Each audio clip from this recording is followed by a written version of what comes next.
Hello, people of the internet. Welcome. Welcome to this little section of life. Hopefully you're having a great day. We are back. I'm well rested. So, yeah. I feel great. Not tired. We get into it now. So, first off, we're going to see what Asmongold has to say about the whole Legendary Drops video we watched last week. Cause man, Elden Ring, slapping kids out left and right. Good game. 10 out of 10. Hello, how are you doing there, Stars? Good to see you again.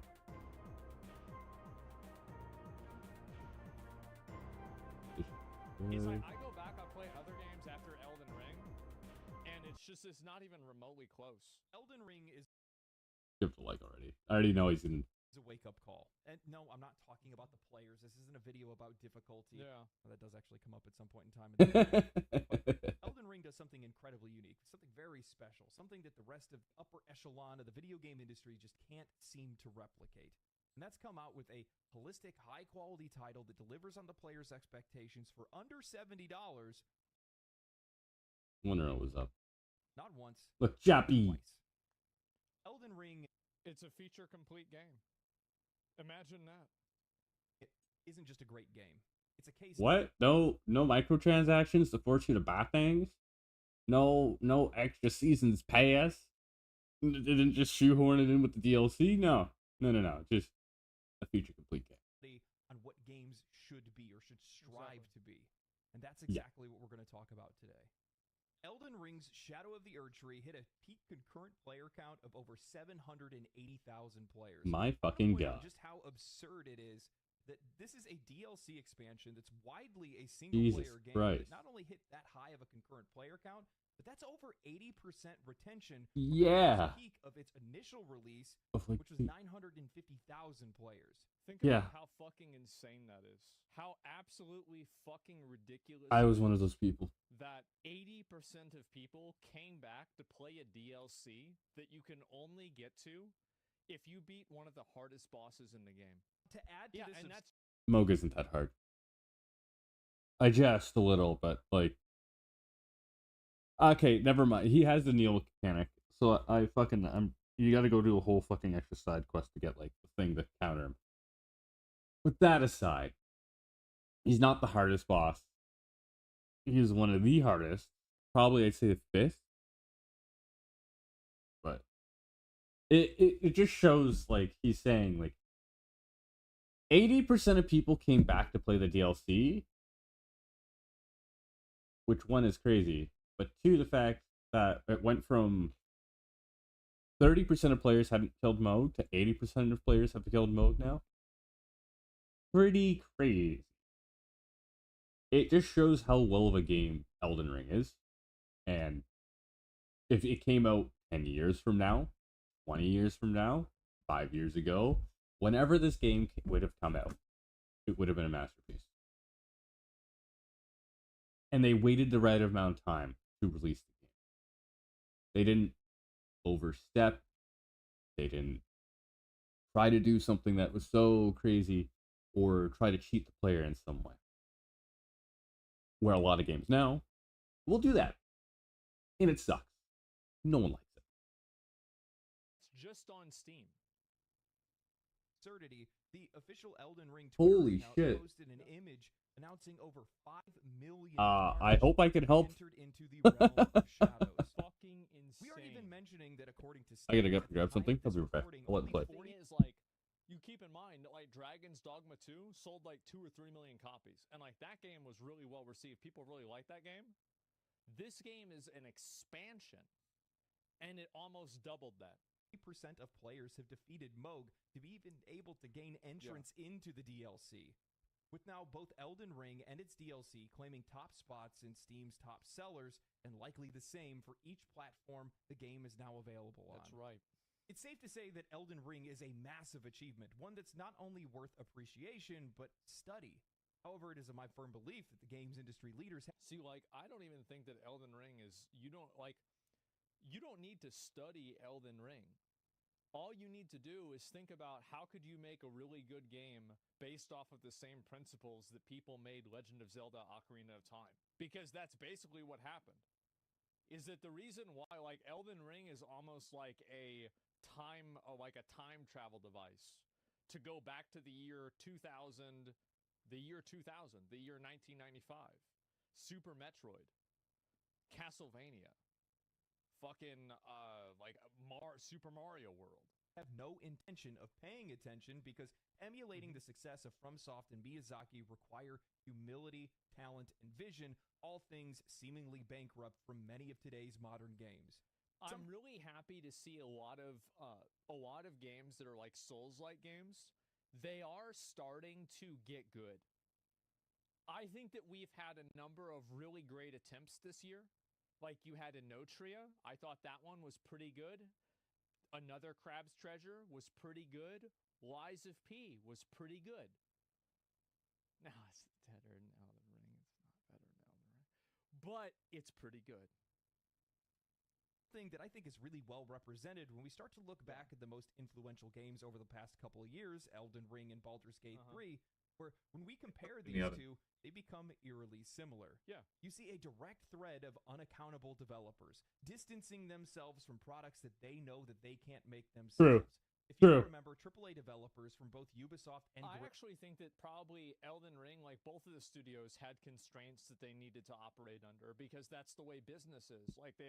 Baldur's Gate 3, best example. The spells. Some of the spells don't operate the way they should in D&D. But because constraints and the limit the system would be able to process, they had to change some spells and how they operate. They had to change what level we could go up to. It was, how you say, the constraints made the game better than it could have ever been because they found the creative solutions over these kinds of constraints and the way that make them feel like they operate the way they would in the D&D universe.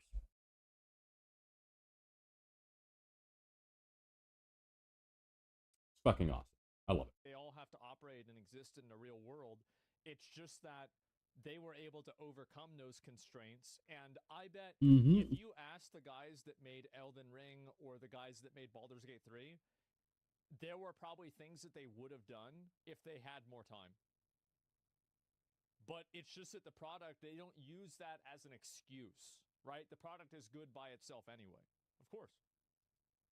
Games dogged on Elden Ring for getting a 97 on Metacritic and how it means that reviewers don't care about games UI. Game reviewers don't give a flying fuck about my life is a lie. Yeah, it is. That sucks, right? It sucks, right? Your life is a lie. But that's just life. That's the way it is. Developer unimpressed with the graphic stability and performance, and another one, well, from Horizon to the UI in Elden Ring is fucking amazing. Nothing's intrusive. Talking about bad quest design. Now, in the case of Baldur's Gate 3, we had developers take a different approach. They used their imagination, realizing that they can't. I still have no fucking idea where this is. Like, where the fuck is this guy? I want to fucking go over a waterfall. Make players believe that, well, something they enjoy is actually bad. They preemptively tried to distance themselves before the release of Baldur's Gate 3, painting the game as an incredibly unique set of circumstances, unable to be repeated, and that shit wasn't so unique 10 fucking years ago. Oh, no, sorry. My bad. Nearly 20 years ago now. Yeah. Every game was fucking feature complete. Out the fucking box. 20 years ago. 15 years ago. What the fuck happened, man? Who the fuck shit the bed so hard? They're shitting and shitification everywhere. Unfair standard for EA. Ubisoft, my bad. Calling the game rockstar level nonsense for scope. Saying baseline comparisons are a damaging thing to use, and I just love how people think that they can make the decision on what the audience likes. How do you don't get to do that? The audience does that. Like It's not up to you. And this, remember what I was saying before about how these developers want the reviewers to push forward narratives? This is one of those narratives. Because, like, as a customer, let me tell you something. You can have whatever opinion you want about media. Even if it's stupid, you are entitled to that opinion. You are entitled to being stupid. My personal favorite from the Diablo That's 4 right. senior designer, Chris Balzer, saying, "But people too often look at the fruits of labor and not the labor itself. Same as it." You're right. Nobody gives a fuck about your labor. Nobody gives a fuck about how long it took you. Nobody gives a fuck about how many hours you worked. Nobody gives a fuck about how hard it was. Nobody gives a fuck about any of that. None of it matters to anybody except for you. Why are we getting into this parasocial, weird, cringe bullshit? Why would anybody care? That's not that, like, do you give a fuck about, like, you get your food from McDonald's and it's wrong, and then the guy says, yeah, I had a headache, so I gave you the wrong order. Are you going to be like, oh, okay, I guess I'm just going to eat the wrong food? No, you're going to want a fucking refund. It just doesn't work in any other fucking scenario in the entire world. Every other universe that nobody cares about how hard you worked. Do you know who cares about how hard they worked? Someone who's working hard on that thing at that moment in time that wants validation. Nobody else cares. It doesn't matter. Let me give you an example. Today, whenever I woke up, I had to deal with, I think, it was pretty good morning for me. One issue with, a number of like companies and things like that I'm involved with. Then I'm going to be streaming for the majority of my day.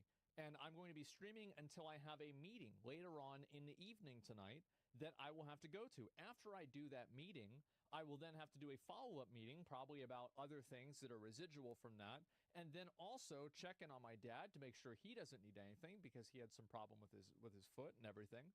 And so now it's like 10 p.m. And so I've been awake ever since like 11, and I'm doing this. And this, by the way, this is what day is it today? It's Wednesday. So it's not like this is some like, weird fucking situation. This is my life. This is my life. And then after that, I'll probably be doing other things as well. But nobody cares. Nobody gives a shit. People are just like, okay, well, when are you going to be on next? Because that's what matters. Nobody wants to hear a complainer. You go to the barber, you hear the barber. I'm a terrible streamer. I just get up and do whatever the fuck I want. Like, there's never a point where this is normalized. Stop There's being also a bitch. construction Like, going on outside my phone. Stop being such a fucking bitch. It's crazy. Ever was, I guess. I know that feeling. I have giant hands. Like Renaissance masters. Yes. Wait, what? I guess same people wonder why there are so few artists painting like us. What? They were hated, though? It's just weird, bitch. It's just so stupid, bro. The reason why people aren't painting like Renaissance masters is because it's not the Renaissance anymore. Like, that's the reason why, is that art was a product of its time.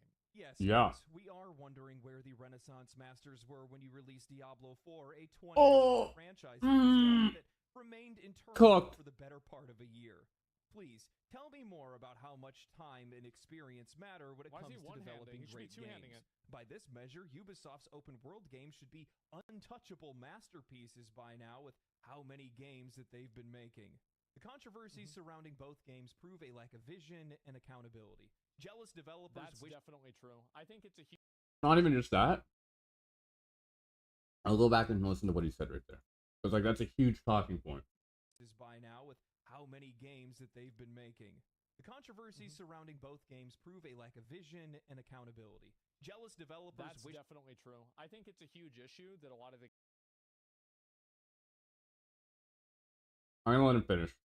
Games have is that they don't have a real, like, there's no internal creative locus of direction. There's no, compass that's pointing them to their North Star and, we're going, this is what we're trying to make, right? I think a lot of times you see these games that are trying to, like, capitalize on trends, and then by the time the game comes out, the trend has been irrelevant for 2 years.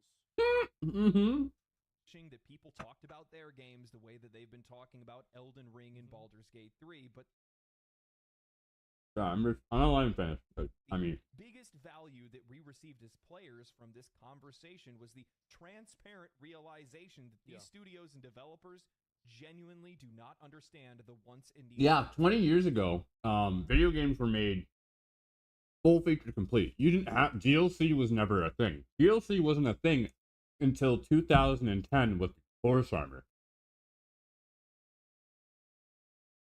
People may not know this, but video games have been around for 50 years, and these these non-feature complete shit has been only around for 10,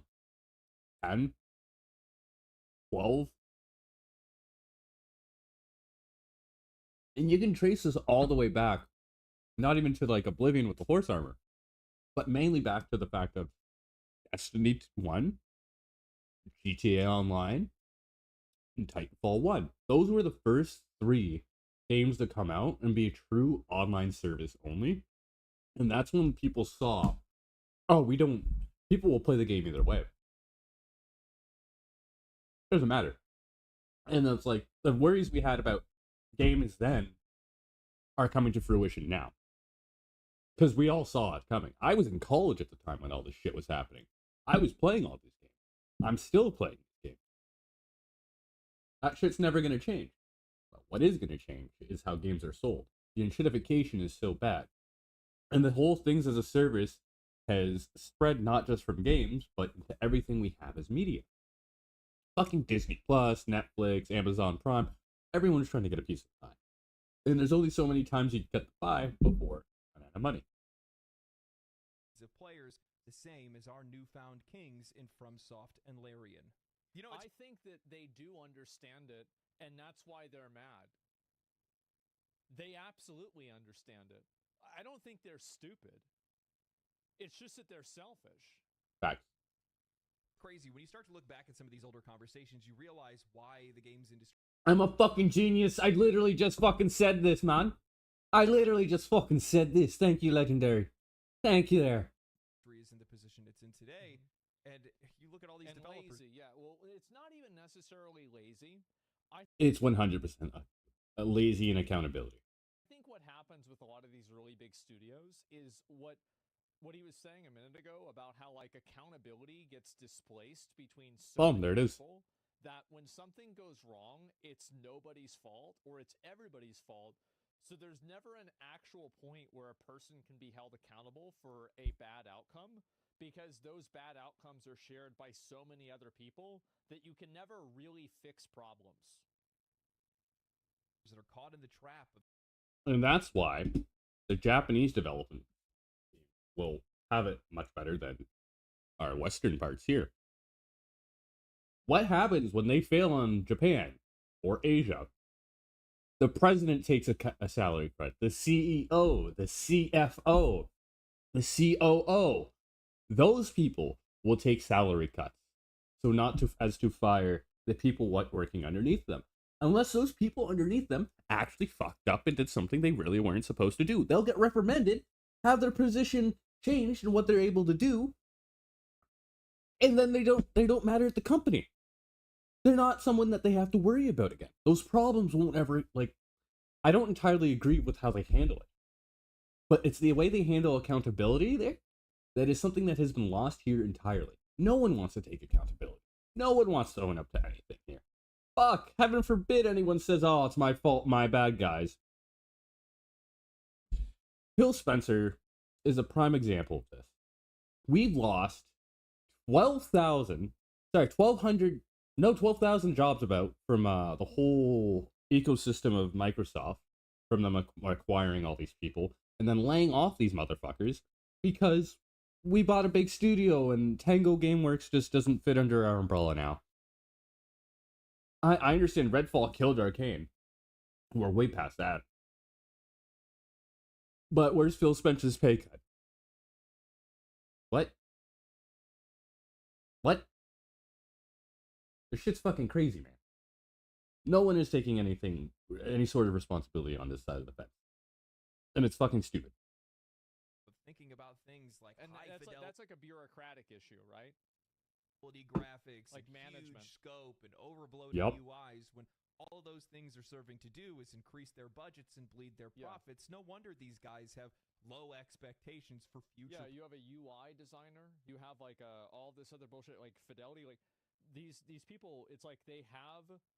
There's like a principle to this that I gotta talk to my friend the Xander. amount of time that it takes to do the work will be extended based off of the amount of time that's given, right? So like if you give somebody 10 minutes to do something, they'll do it in 10 minutes. But if you give somebody 30 minutes to do something, they'll do it in 30 minutes. I think that's what happens with these budgets. They just make bigger and bigger games, like Goldfish. Projections of the industry. He's not wrong. I wonder where that's coming from. Water physics The designer. funny thing is exactly. that It's none of those ridiculous. things have anything to do with the Outrageous. reason why. There is so much bloat, but I understand. So I'm gonna play devil's advocate on this part for what he's saying. I don't entirely agree with what I was saying, like the water physics. You need certain people to, because like in programs like Blender, Unity, Unreal, I understand. Like I have 2,000 fucking hours. I can go in and I'm trying to learn how to use nodes and shit, and to change how things look in real time during the animation and effects. I'm not a fucking animator. I just make the weapons and give them to you, and then you color them. But I make them look cool as shit, and I put basic textures and shit on it, so you guys can be like, oh, this is what you had the idea of. Okay, we'll go with a semi-base of this and go from there. And you need to have people that have that vision of what you want, different parts of the vision. Because you can share in a creative concept at this point, and then you have people that have different skill sets. I may not be able to rig and put all this shit together, but that guy can. But he can't model as well as I can, so I'm gonna model that thing for him so he can rig it all up. But we can't really, we don't have that eye of artistry to make it look the way we really want, like make the colors pop like the way they really need to. And we'll get another friend to do that. And then that's 3 people working on a collection of things like weapons, armors, and shit, and different things. But they're not just sitting on that one task. It's a collection of many, many, many different tasks that you have to get done. And I understand there's an argument against this entirely because the bloat. You can't hire too many people for these kinds of roles. You have to make the deadline reasonable and not just fucking bloatware or fucking vaporware at this point with stuff like we had with Scalebound. Just, they need to focus in, make smaller games with a better idea of scope, and stop trying to fucking take and make everything for everybody. Because there's never going to be a game that's made for everybody. Is basically the point I'm trying to get at here. If you're gonna make everything with so much bloat, not everyone's gonna love it. The closest thing we got to that was World of Warcraft. Everyone fucking loved World of Warcraft. Baldur's Gate 3 or Hey, mentally, mentality, how are you doing? Social media is going to show you why players like those games, and it's obvious. And it's pretty simple. They're just good games. They're enjoyable. Facts. In Baldur's Gate 3's case, it was just the ability to genuinely. I'm replaying Baldur's Gate 3 right now. I'm replaying Elden Ring. I don't think I'm going to be playing many other games for a while other than Once Human or like fucking Space Marines when that comes out. Have real choice in a video game. In Elden Ring, it's just a damn good game. I hate how it's like, bro, like there's so many games that you can pick your dialogue option and it's just like the Starfield. The character responds to what you said and then it just continues the story normally. Starfield. And these opinions that these guys throw out there just go to show that they're not playing these games, and they're not playing these games with the eye of a player. They're playing it with the eye of somebody that's making their own game, and you need to change that perspective. You want to know how to make a game as successful and as incredible as Elden Ring? Well, you have unyielding vision on what you believe players want to play, what you yourself want to play. And Miyazaki reveals that to us now. In a recent newsletter from the I can't Guardian, wait to finish Miyazaki making my gives his game. thoughts on game design Holy and the current shit. state of the video game industry. The Guardian writes, the famously challenging dark fantasy epic Elden Ring was the world's second best-selling game in 2022. I think that the fact that so many journalists and game designers talk about the difficulty of Dark Souls and From Software games, it indicates to me that they have a fundamental misunderstanding of why people play video games. Yeah. Because like they see game hard equals good. No. That's not the way it works. That was never the way it worked.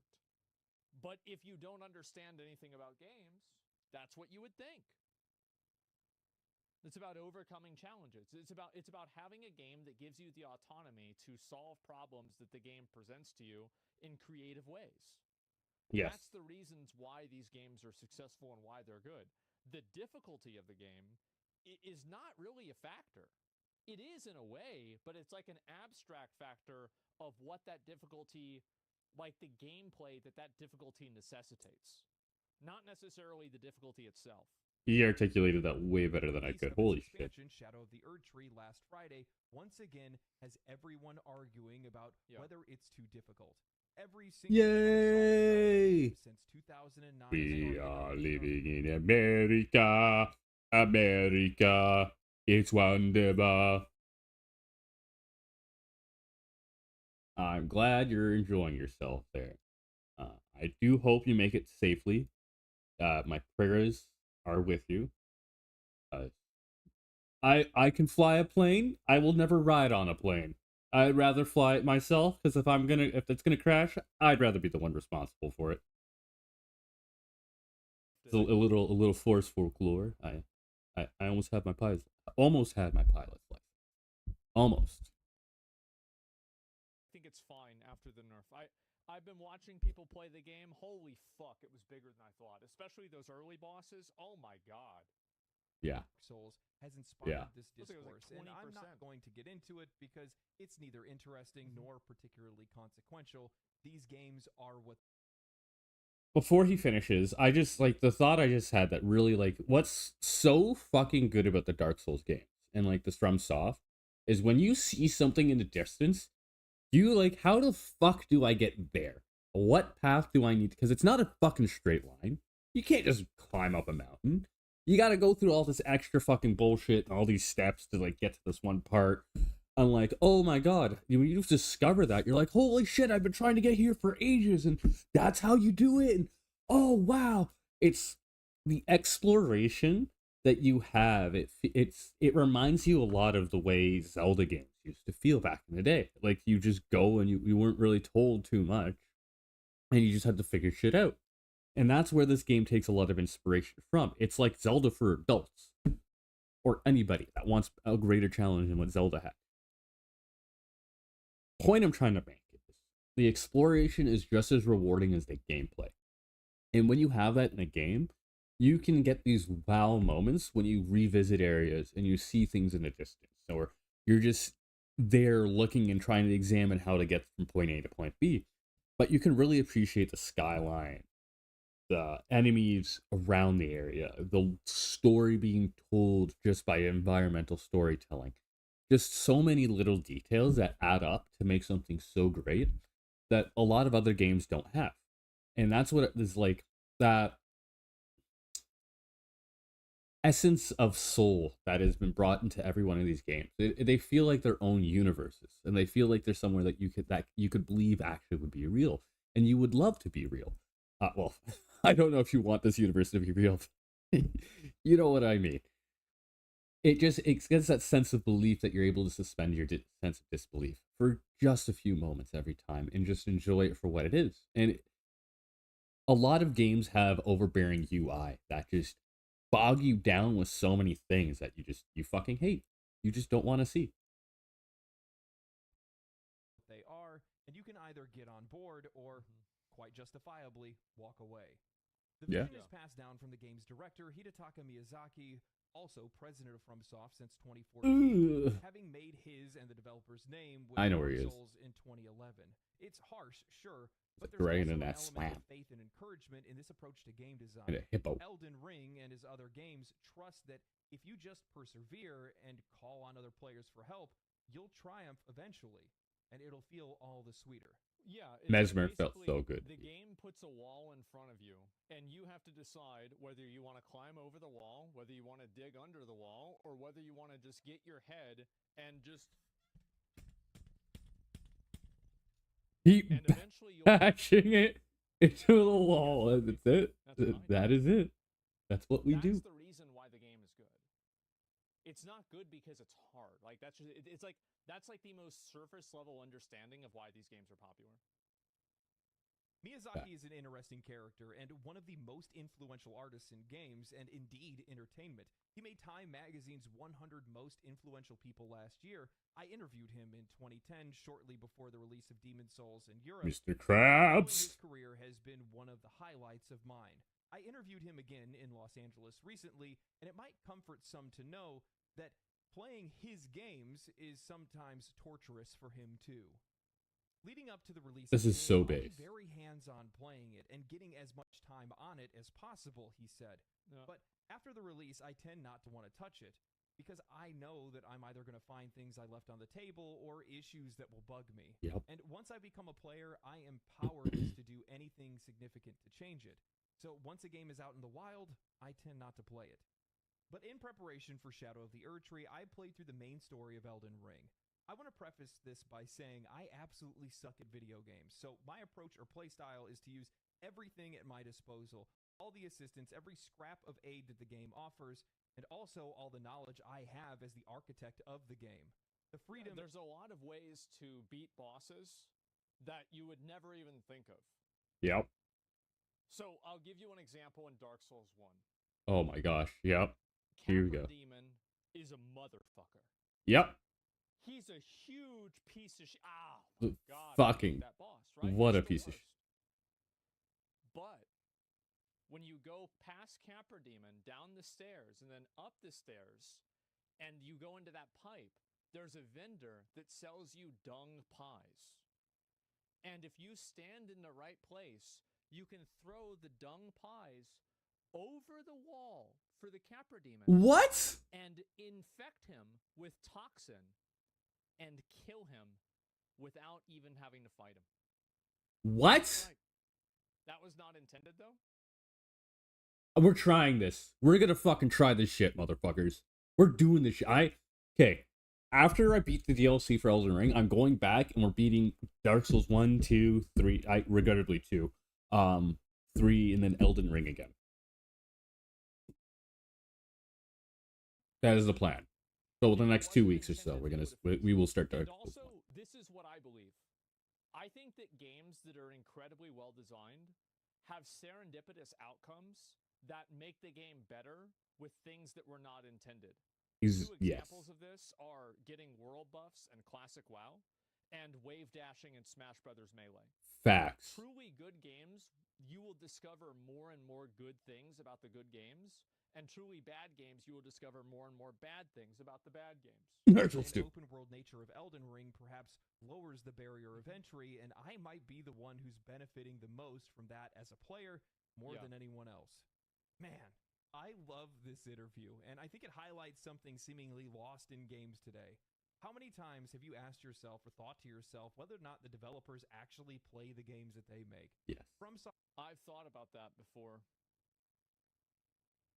Yes. There's an easy answer to this. Most of them don't actually play their game. A lot of people at AAA aren't playing their own game. They have no idea what's going on the ground level. They have an idea of what they're seeing overhead and what's being said to them and what's being passed on. A lot of people in the industry do not play their own games. And it's very sad. It's poor for the community. We quite literally need to have more developers have a hand-on experience with their own shit. Because look at fucking Dragon Age. Dragon Age is an awful looking game. The game looks like shit. It looks like it plays like shit. It looks like it's full of shit. No one wants that game. No one asked for it. Redfall is another great game that Phil Spencer quite literally had no hand in. But he had a direct hand in by not participating. Because if he saw how bad that shit was, he should have pulled the fucking plug. Or changed it entirely. Because these developers aren't participating in the things that they need to be doing to make their games great, their vision is failing. That's simple. Makes challenging games. However, Miyazaki wouldn't put the player through something if he hadn't experienced it firsthand himself. To make sure that it's enjoyable, engaging, or not too impossible. See, Imagine- that's the thing that Diablo 3 had. That's what made the people that did the Diablo 3 Inferno, like, that's what made them stupid.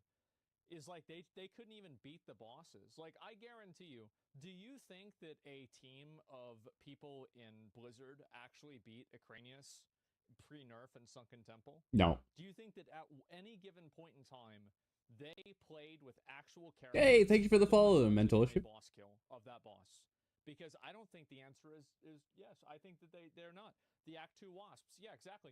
And so these people just don't play their game. That's the issue. Yeah. And so they don't understand what the problems are. And that's why, for example, like, a lot of these games are fucking easy, right? And the reason why is because the developers aren't good enough. They're not good enough at the games to make them hard. They're not good enough to make them hard in a fun way. So their idea of hard is like, oh, this is nightmare mode. What happens is that the mobs do more damage and they have a lot of health. That's the most baseline and like asinine way to like increase difficulty. Okay. Unless it's a new game plus. Miyazaki That's being kind the of like first Souls player while being the architect and visionary behind these games. Elden Ring is one of the very few games that I can point out and say the devs have played this a lot. And there are two things that I believe proves this. Respawn Stakes of America and the lack of microtransactions. Respawning at Stakes of America save the long run backs. so true. Boss encounters or wherever you last died. Any boss encounter. Like, running back to Smelter Demon was really bad. It was so fucking... Do not play Dark Souls 2, watch me play it, and suffer. You will see what he is talking about in the next few weeks. Fuck that boss. Fuck that game. Fuck that area. Fuck Dark Souls 2. fucking annoying. And then they were like, you know what else is harder with the blue Smelter Demon? The run back. That's also harder. Fuck. There's like 15 enemies that can For kill one you along the way. Cerebro. Yeah, Bullshit. exactly. It was so awful. Yeah, Bed of Chaos. Right, exactly. Oh And my do you want to god. know why those runbacks weren't as bad back then? Because the bosses were easier. Yeah. Like, you're not complaining about the Bed of Chaos runback because it's a one or two shot boss. It's a joke boss. Who cares? So, like, as soon as Gimmick. you figure it out, it's not a big deal. But you make a hard boss, and then you have to run back to that over and over. Now you're mad. That far away from your last site of grace. It's a subtle quality of life improvement, but it's necessary. Jesus Christ, those things are fucking Sanic, bro. Likely because Miyazaki got tired of running back to where he died over and over again. He's doing it wrong. It's something that would have only been realized through experience. Well, it's not even that. It's that the way that it was designed beforehand was in the function of bosses that were pretty hard. Or sorry, pretty easy. Like, all of the bosses in like Dark Souls 1 are pretty easy. And the bosses that are really hard have really easy runbacks. Like Manus, like, yeah, there's that one bitch that can shoot the like the purple thing at you. And for like Dark Souls 3, like Midir is very easy to run back to. Gale is very easy to run back to. Nameless King, you spawn right in front of him. So like, the reason why the runbacks aren't a problem in those older games, but they are more in like the other games, is because the bosses are way harder. ONS runback is terrible? No, it wasn't. You just roll one attack. Get the fuck out of here. Stop being bad. Why does FromSoft not have microtransactions in their game? Because no self-respecting player and Stop developer being can bad. play a game and think, you know what's missing here? A way to be able to rip off the players rather than reward them for actually enjoying the game. I'm sure they'd love that. Sure, they could earn this set of armor by killing this unique NPC after a hidden quest line, but I think they'd rather buy it. You know, They'd rather get it as a pre-order bonus. Yeah. I actually bet good money that the vast majority of some of the best quality of life features that we've seen in games likely came from developers playing their game through the eyes of a player extensively, exhaustingly. That's exactly what it is. That's exactly what it is. Yeah, people bullshit. like, this is bad. Okay, let's change it. Problem solved. Even. I realize that quality of life I think that video games would be a lot better now if microtransactions never got more popular. Because I think that microtransactions have led designers to make games inconvenient. Oh, that's 100% true. 100% true. Josh Strive Hayes goes over this in great detail. The reason this is considered like just terrible like game design by them, like it's enshittification, one. Two, it's inherently putting something behind a paywall or a timer that incentivizes players to either pay for it or, yeah, just pay for it instead of grinding or working their way for it, or just having it inside the game. Period. By doing that, you're just by doing that, you're going to take the value that was the game and you're putting something behind either a paywall or something that's worse than that. And you're just removing gameplay and time for money. And it just inherently makes the game worse. There's no way about it. Like, you're removing fun from the game. You're supposed to play games for fun. They're entertainment and pastime. They're not a third job.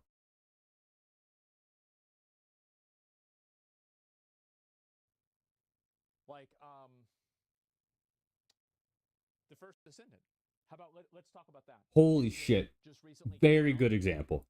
There are all of these like weird, stupid things that you have to do to get different resources to upgrade your characters, like for prestiging materials. And farming them is very convoluted and annoying. However, you can buy them on the store. You just Wow. simply spend real money, you buy the currency, and then you buy the item directly with no limit. That's the way it works. So if the game didn't have that buyable option, I bet that the prestige items would be differently obtained. Yep. I think that's where the problem is. It's that It's a fundamental the flaw. games are being like you're basically being given ankle weights, and then you have to pay money to take them off. And that's the real reason why I think microtransactions are extremely sort of like toxic, right? Like it's hostile to players Yes. because you're actively hurting the player in order to make them give you money. Game designers don't want that. We get forced into doing this stupid shit. A lot of I game understand, designers get but what I'm forced saying into is it. that I don't really care about whose fault it is. I'm just saying that the game is providing me this experience and I don't like it. I don't care whose fault it is. Like the designer, the publisher, the director, the developer, the fucking, I don't care. The game has this problem. Necessarily the flashiest of video game design philosophies, but at the end of the day, it has an immeasurable effect on a player's experience while playing a game. Seriously, it's immeasurable. The vast majority of players aren't even going to notice when a quality of life feature isn't in place. Sometimes they'll call it out. They'll see another game that has something and point to the game they're playing. Think and say, about what happened when everybody moved over to Final Fantasy 14 and they From saw WoW. all of Yep. the better features that WoW simply refused to have. Like, I can't raid in WoW anymore because of how much of a waste of time it is. He's not wrong. I didn't realize how much time I was wasting until I played Final Fantasy 14. hey, why isn't that here? But more times than not, they're just going to have this general feeling of unease and frustration because the game isn't providing them with conveniences that it should. The best example of this I can give is playing a survival game. The first survival game that I played that allowed me to be able to craft out of my storage rather than just only out of my personal inventory felt like a life-changing experience. Yeah, it's like you go back and you play Valheim without that, and it's like Holy shit, yeah. I'm trying to think even what can I even say? Like it sucks. It just sucks dick. Like that's it. It's not fun. Like Pow World had it enshrouded. You unlock it. I didn't like that, but at least you can get it somehow. From now on, if you can't craft from the items inside of your base and you have to actually take them out of your inventory and use them, It's bullshit. I would consider that a dysfunction of the game because of how annoying it is. That's it. It's just fucking annoying. It's extra tedium for no reason. Magic storage mod for Terraria, you're a saint. Look, it should be a requirement to play your own games. And I think the vast majority of developers that are out there do actually play their games. But I don't think that they're playing their games from the eyes or from the perspective of a player. They don't have that same level of empathy that's necessary to be able to understand what players are going to do. Think about how players are actually going to experience something. More times than not, they're probably hopping in there. Also, I'm playing Raid on the side screen They're here. working after all. They clocked in. See if it works. They're Yeah, working. exactly. So they're just there to test what they're doing, make sure it works, and then move on. Fucking And degenerate that I am. it takes a really high level of leadership and wisdom to be able to hand down the idea of trying to play the game as a player rather than just constantly be testing it. And that leadership is something it's just not in this industry right now. No, it's gone. The interview continues. I was greatly amused by the image of Miyazaki, controller in hand, torment. Is that true? I think that's probably true. Yeah, I would agree with him. Yeah, Yoshi P, because like if they don't understand the way the game plays, then they're never going to be able to solve the problems. Like, that's why I think that if you watch a developer play a game for 5 minutes, or like if you have a developer play a game, like give them an hour of uncut raw footage of them playing their own game, and that will explain most of the problems with that game. It will. That'll explain it. There it is. Yep, the Final Fantasy 16 dev. Yep, exactly, right? If they're not in the trenches with the game and they don't understand what the fundamental problems are, then the game's never going to be as good as it could be. Like I said, it's a lack of vision and understanding and accountability in every part. And this is the fucking job. I want to be a lead game designer, man. Like, I want to be making games like Elden Ring. This is the shit that like people want. And all its imperfections, which only he would notice.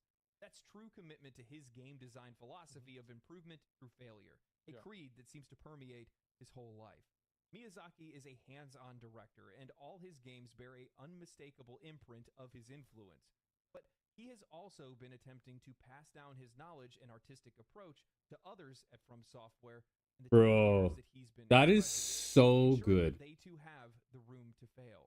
Yeah, that's like an important component, is that like obviously Miyazaki is great, but there are probably a lot of other guys at From Software, we don't know their names. Oh yeah. That are also putting in, probably realistically like 80, 60-hour work weeks to make sure that these games come out, and they're working their fucking ass off.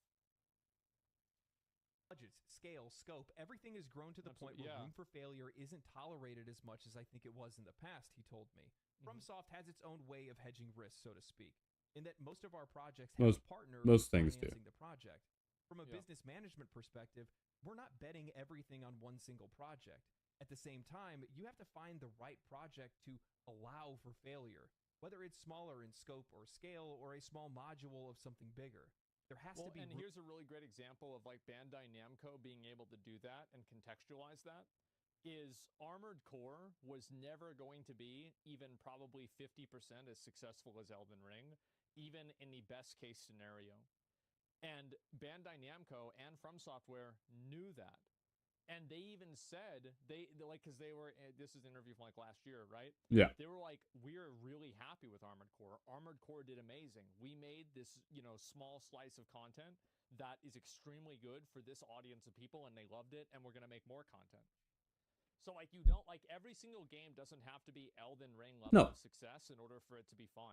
Like, there's a lot of games that are, like, more niche games that are amazing. Like, just the sales of a game doesn't necessarily mean the game is, like, just better. No. So, the thing that he's really referring to is it's catering to your audience. A lot of developers don't cater to their audience anymore, or even try to give them, or us, what we really want. Capcom has Street Fighter, they have Armored Core, and they have this FromSoft, the Soul series. So when you take that into account, they have a game that is a very niche game for fighting fans that people are going to buy. And some people that aren't just love Street Fighter and have always loved Street Fighter are just going to buy. Because like, oh, that's the flavor of the month. Okay. But you have that hardcore dedicated fan base that's going to keep playing and buying that game. And then you have the Armored Core group. People like my brother, who's never played an Armored Core in years, he went out and bought that game. Because I showed it to him. He's like, holy shit, this is fucking amazing. Oh my god. I love the game. I fucking own the game myself too. So that's 2 people who have bought that game. I played Armored Core way back in the day. So it's not just that they're focusing on these like catered groups. They're focusing on everybody, but with smaller slices of pie for these people. They're giving us the content we want, all from the same from the same branch. And it creates that diversity amongst what they can work on and send what people like, oh wow, I did this here in this game there. Oh, you should try this over here in Street Fighter there. You could use, yeah, we'll send the animator right over to help you. And there's just so many little things like this where Capcom is and FromSoft are just catering to their audiences rather than just trying to make us think one thing or just being like, we're going to make a game for no one that exists. They know their audience. They're speaking to their audience and they're giving the audience what they want. A huge difference from not getting what we need or want. I wonder why they're so successful. I couldn't fathom an answer. Not one bit. Room for that. I think that's where a lot of young game developers will be challenged and will be able to learn from it. Yeah. Making sure you understand and identify where those pockets of failure can be allowed is how we try to grow our talent. Yep. Miyazaki views Elden Ring as a turning point for From Software. Before and after Elden Ring, yeah, I always like I try to do that with people as much as I can too. Is like if I don't like telling people what to do. So if I can give somebody the opportunity to fuck up and then learn why I want it done this other way, then you should do that. Because people will never learn in the same way. Like, you can tell them something, but if you let them experience it themselves, that's totally different. Gives them the ability to grow. To be a clear difference. You could see that in 2023's really mech game Armored Core 6, I would say. He hopes that we will soon be seeing from other game directors at the company, not just himself. Wow, I have not been here, I don't think. And holy shit, this place is beautiful. I'm gonna go back a few seconds, but holy shit, I haven't been here. Where the fuck is this? What the fuck? You could see that in 2023's mech game Armored Core 6, I would say. He hopes that we will soon be seeing from other game directors at the company, not just himself. Where FromSoft is right now in terms of scale, I would say Elden Ring is really the limit. I'm not surprised. Like, Elden Ring is such a huge game. Like, I don't think you could ask for something bigger than Elden Ring. It's so huge. Like, yeah, just do another one of those. I think everyone would be fine with it. And talent we have access to, scaling it even bigger. I have my concerns. Perhaps having multiple projects is the next stage, where some of the other young talent can have the opportunity to manage and direct game design for a smaller project. Yeah. Man, what I love about Miyazaki's perspective here is that it goes directly against the plans and perspective of most of the AAA industry's leaders. If we Which is make Elden Ring 2, make Elden Ring mobile, make Elden Ring, for Switch, make Elden Ring remastered for a tablet, add in Elden Ring 3, Elden Ring pre-order bonuses, Elden Ring Immortal. Yeah, it's just, oh my god. It's bad. Time to look around the industry and look at different games that are being developed right now. We can easily point out ones and say, so what happens if that game fails? Dragon Age and EA as an example. Oh, you said it before I could. For 10 years now. Yeah. Look, like I said, Mental, it's been in development for fucking 10 years. Multiple iterations, redesigns, and identity changes, something that isn't a surefire hit anymore as they've chose to reimagine what a Dragon Age game is, vaulting strategic. It's like, look at how pathetic and fucking trash this looks like to Elden Ring. Like, look at this, and then look at this. This is a joke. You know what the funny thing is? They have the same sort of lighting style, like they ripped the lighting from this game. But the textures, the colors, everything feels too saturated for This is astonishing. This is trash. Bro, it looks like a fucking joke. Combat and the darker themes the games used to have. The tech, like, bro, look at the textures right here. Like, what the fuck? What is this? It looks like it just doesn't look good. Does not look neat. Like, the UI is all over the fucking place. Like, this is way too... I hate being a game designer and hating these fucking games. A more modern audience, obviously. A dangerous gamble. A more modern audience. Games that were last released by the studio were Mass Effect Andromeda and Anthem.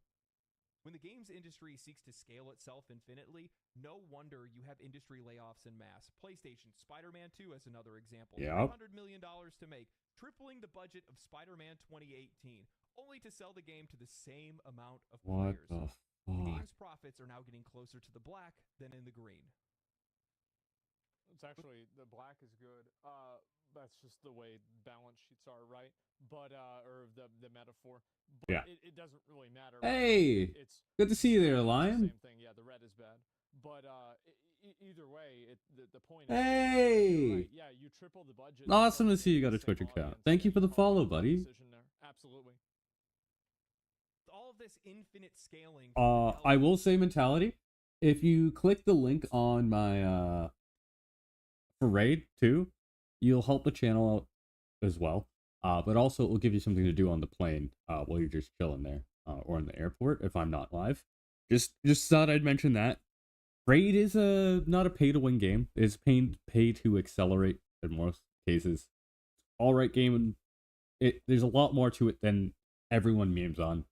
I've been playing it for 2 weeks now just to get a feel. I'm actually releasing a video on it too. But it's a fun game overall. It's a lot better than what people meme on. Just don't put any money into it. There's a lot to do. Scope and design, these bobblehead CEOs scale their projects and their projections the same as the game, and it's just I not... don't even think it's the CEOs. I think that projects and teams have I think that they have just a propensity to just keep growing, right? It's the same as like a planet will like just naturally attract like moons or like things to orbit around it through Yes. gravity. I think that the bigger a studio gets and the bigger a team gets, the bigger it gets, right? It's like It has a snowball gravity. effect, where it's like you're just getting more and more and more people. And like I've seen this happen in many cases. This is how, for example, Elon Musk can buy Twitter, fire 80% of the people, and the user experience barely changes. Yep. I'm sorry, but yeah, there might be more bots now. It's like not really quite the same. But if you fire 80% of the people and the product is 5% worse, I think you probably made a good decision. Realistic. Knowing your limit before you reach it is an incredible act of humility on the part of FromSoft and Miyazaki. EA, Activision... Yeah, I like Twitter better now. I think it's been improved. Ubisoft... A great improvement Twitter recently did is making visibility for smaller streamers too. A lot better. Like you'll see a lot of like things related to things that you like with smaller people. And it's very good for visibility. It feels more, how you say, open market. Like people are free to express a lot. Well, it's not the freedom to express more, but the free to be, those expressions are seen a lot more than what they were before. You know for a fact that if they had a game that was as successful as Elden Ring, they would be rushing to make the next version of it. Make it bigger, spend more, and expect better results. Yeah, just keep upping the ante until it flops and then the studio dies. You know, but that's just not how games work.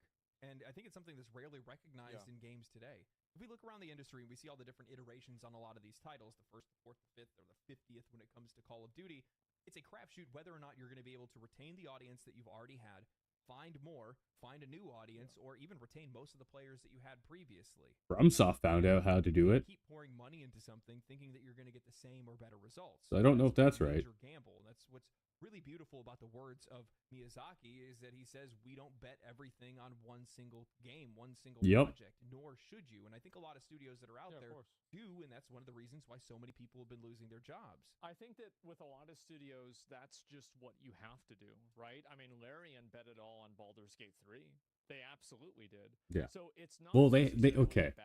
I'll let them finish. They had to bet everything on Baldur's Gate because they had nothing else. Like they only make 1 or 2 games at a time. Like that is Larian's studio. Like the last game they made was Divinity Original Sin 2. And that game is a fucking holy shit, that is a great game. 10 out of 10. Recommend you go play that whenever you can. But you have studios that they didn't just release Baldur's Gate as it is. They had it in early access to get as much player feedback to fix anything that they could. and also to generate profits for the game to make it as good as they can. And then you don't have a lot of game studios doing that for the benefit of the player. That is the biggest point of contention I have with what they're both saying here. Miyazaki and his team don't bet everything on one racehorse, no. But, this is a big but. Not even actually. They had so many things in the fire catered to the right people, like I said before, that it didn't fucking matter. They know their audience. They know who they want to make games for, and those are the people that are buying and playing their games. So with that, they're not trying to deviate off the path and target different people and make it a forever game and all these things. Their games are forever games just by being great games. Decision to do that. I think the problem is whenever you're not able to like adapt the product and it stays stagnant. That's where the real issue is. And what's really incredible about this, not even stagnant, doesn't fit the vision, or it's stagnant. It's a narrow window there. Very narrow. It's one side or the other. You got to ride the line. Success of Elden Ring and Baldur's Gate 3 is that players are going to be coming back to buy these games, not because they're looking for Baldur's Gate 4, not because they're looking for Elden Ring 2, but because they want to play a FromSoft game, because they want to play a Larian Studios game. This is something that used to be true with Blizzard. Is like, I played Overwatch because it was made by Blizzard. I played Diablo 3 because it was made by Blizzard. I never played Diablo 2.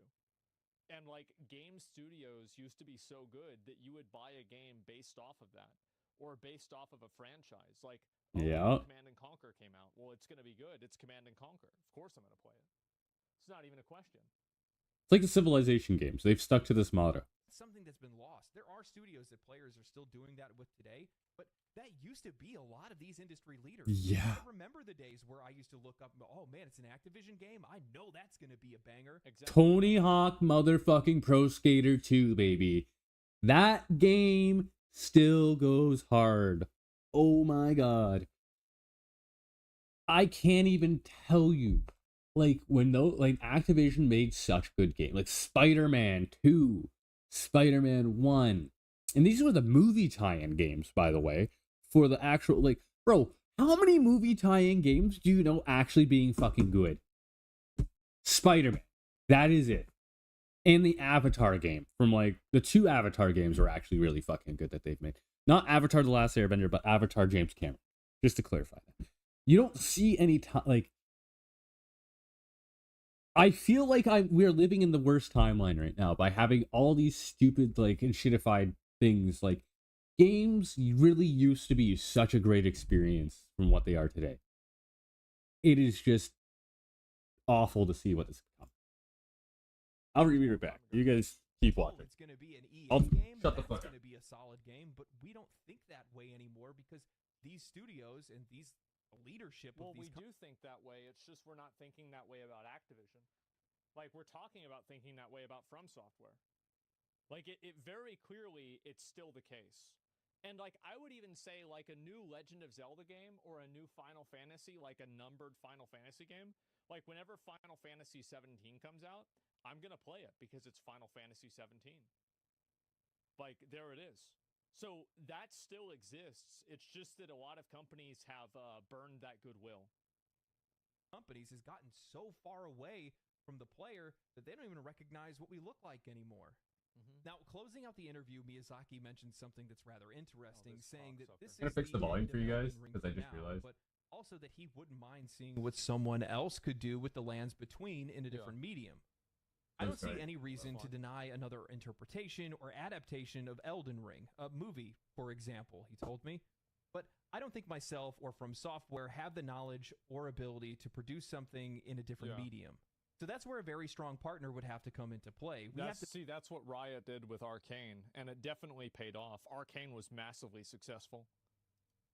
To build a lot of trust and agreement on whatever it is we're trying to achieve, but there's interest for sure. Now, while I'm very much not I think with games like Elden Ring is more anime than anime. So don't fucking make this live action. I feel like most live action fantasy stuff is garbage. love the idea of an Elden Ring TV show or movie. I think the only one that's capable of doing it justice would be Peter Jackson. I mean, basically, you're going to need something Elden Ring level to be able to compete with Elden Ring. Guillermo del Toro could make an incredible Elden Ring movie. I think it would go so fucking hard. Oh my god. It would be disgusting how good that could be. A real takeaway is Miyazaki saying, "We are done." And FromSoft deserves to say that. Near the beginning of this video, I brought up how it requires unyielding vision to make a game as great as Elden Ring. And that relentless vision and identity of who and what From Software is as a studio and what games they aim to make is the real wake-up call for this industry. I want you to keep in mind that players and reviewers lamented about the game's difficulty at launch, and even now again with the DLC. Just recently, Bandai Namco responded to the players telling them to just go level up their Scadutree blessings. Well, yeah, and they buffed it, so it's fixed, right? It's fucking fine. It's fine. Like, people get mad about this shit. It's like, yeah, and to be fair, like, I think, for example, I think the Ghost Flame Dragon, I think this fight sucks. I think it's a shit fight. I think Elden Ring really fucked up with, like, the damage multipliers for dragons. Because the most effective way to fight dragons is standing under their feet and hitting them. And I think that they should have done the damage multipliers like Midir instead, where hitting the head was so much more advantageous that you were stupid not to. Personally. Sure, there's going to be some day one balancing or performance issues. FromSoft doesn't run around trying to save face. They just continue to work and give the game time to breathe. Players love the feel of playing a FromSoft game because they don't resort to the now standardized practices of hand-holding that much of the industry relies on. They are going to lead... Do you want to know why the games rely on hand-holding? This is going to be kind of something that I don't know if people agree with this or not.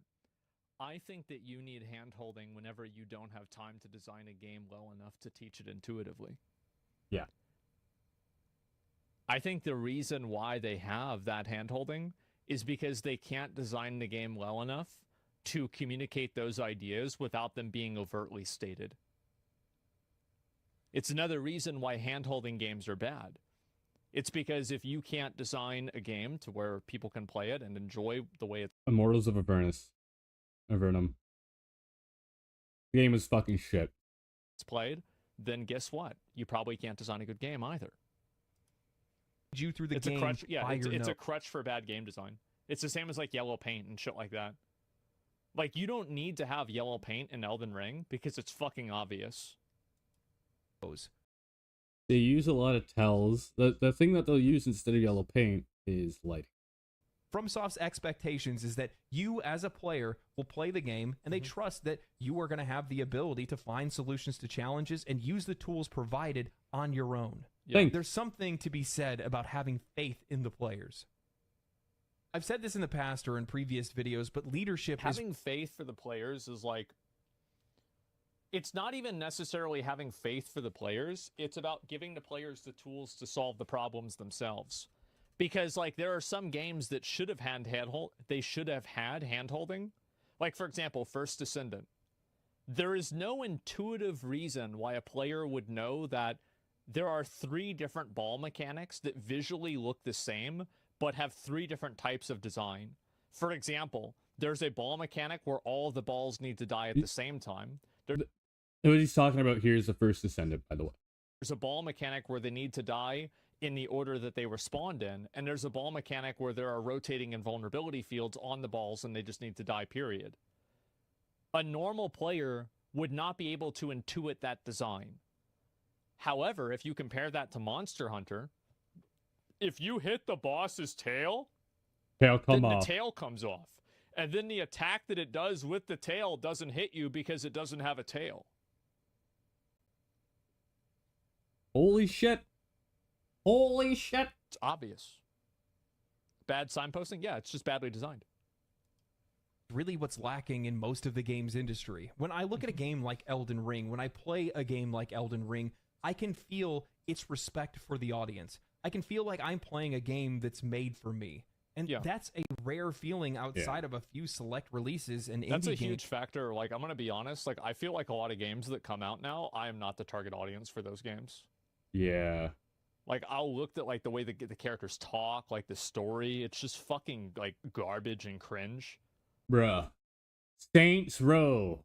When they reinvented Saints Row. Forspoken. Redfall again.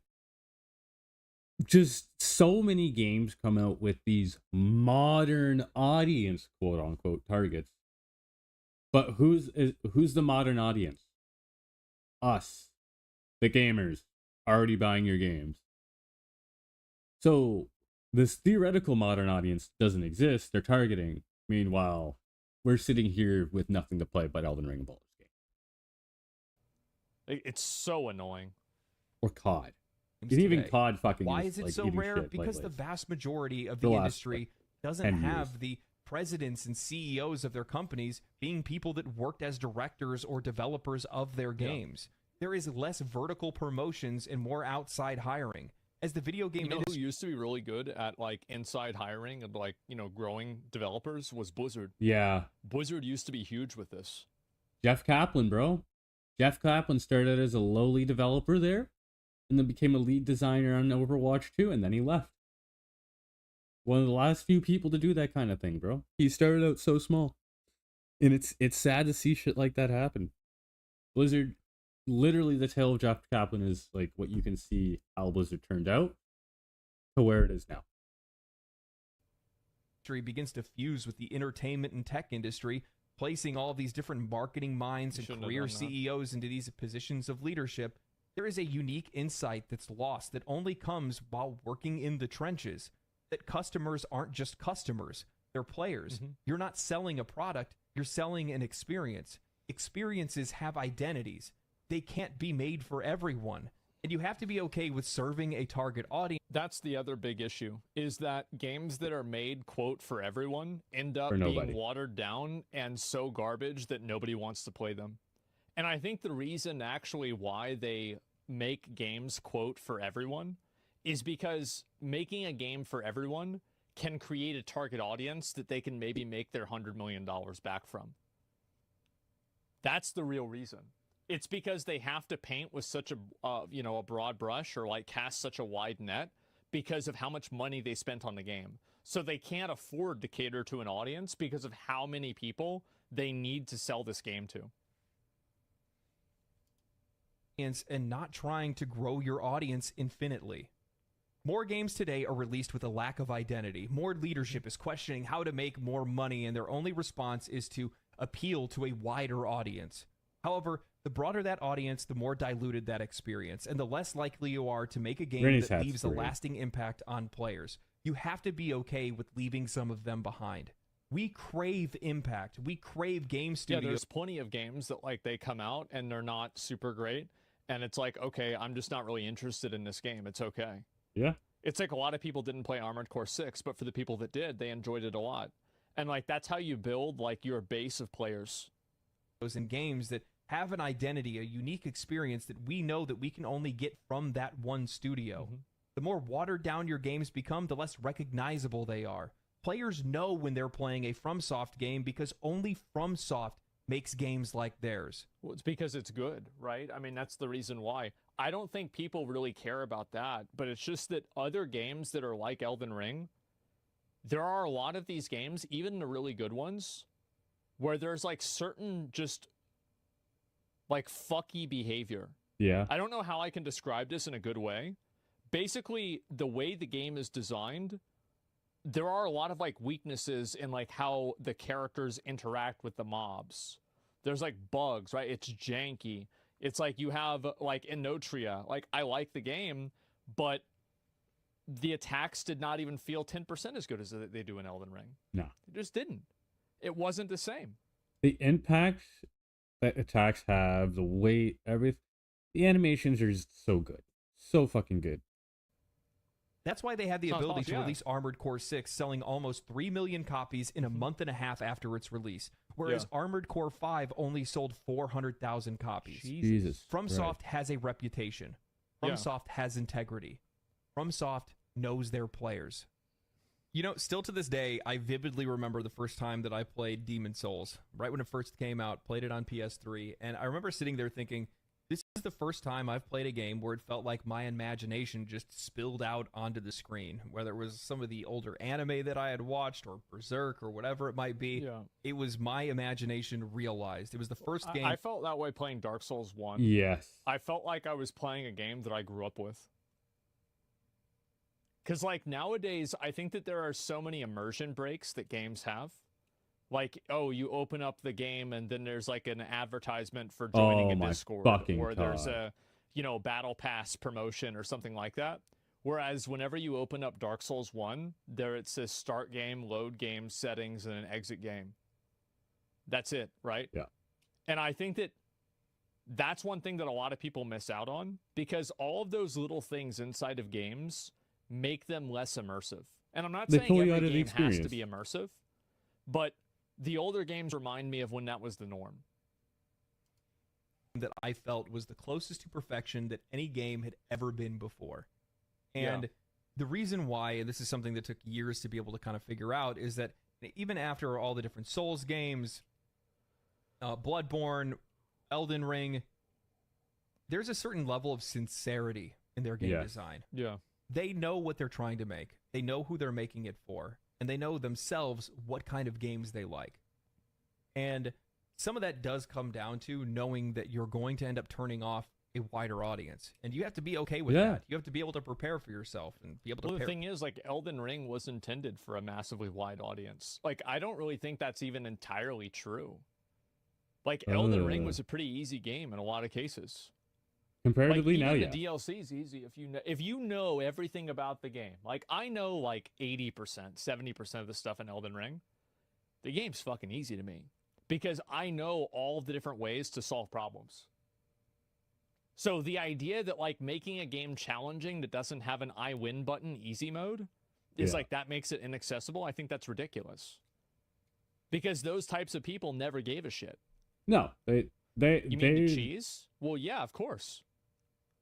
Absolutely, yeah. There are a lot of tools, and I can use that, and I win. Absolutely. If From Software truly cared about its players, they would announce Sekiro 2. Yeah. That's a funny joke. For those kind of things. That's a funny joke. That's one of the things that he brings up, where he's talking about how they, prepare themselves for failure because they don't know if things are going to work, but they know who they're trying to make that game for, and that's the most important thing. Helldivers 2 CEO had said it best before. A game for everyone is a game for no one. Yeah. And I think that Elden Ring proves that there is a wide audience, a massive audience for games that have a strong identity, know what they are, but can still be able to make themselves a little bit more accessible. Sure, it may not be as hard or as difficult as some other Souls games that are out there, but it's a game that proves that it's not about being hard, bro. Like, that's why I always like that's why I kept like I kept talking about this with Elden Ring. And that was my criticism. Like, I criticized the DLC because I was worried that, like, From Software would start designing the game. And I guess we'll have to see whenever they make the next version of that, right? Yeah. Like, don't start designing the game for people that have played every single other game. Because at that point, that means that you narrowed down your target audience. And now it's like, it's only meant for those people. But I think the reason why Elden Ring was so great and why I thought it was such a huge success is that From Software had an audience of people that had probably played every single one of the games that they had made, and they knew every boss and every mechanic, and they could have made Elden Ring 5 times harder. Absolutely. Oh, yeah. And those people still would have played the game, and they probably would have liked it as much. Oh, yeah. But they made Elden Ring accessible to new players, and I think that was incredible. Because what happened, like, think about, like, with WoW. Like, WoW, now they just make the dungeons and the raids harder and harder and harder. Because they're appealing to a player base that's so good that those players keep getting better at the game. Yep. Whereas the average players stay the same because they're cycling in and out. Like, these are people that still only have 10 hours of gameplay. Yeah, they lost the plot. Yeah, and Elden Ring did not do that. No, and I think that was one of the big reasons why it was so successful. It's because it was accessible. This idea that games need to have an easy mode to be accessible is ridiculous. Have an idea of the audience that you're trying to make a game for. Sometimes it can reach even higher than that. That game has to be sincere. That game has to have an identity. And Elden Ring does. Yeah, it does. From Software does. And I feel like that's probably the biggest wake-up call of all. Yeah. is that the vast majority of the industry just doesn't seem to have much of an identity anymore. I don't know who they're making games for. They're making games for everybody, but not everybody's going to play these games.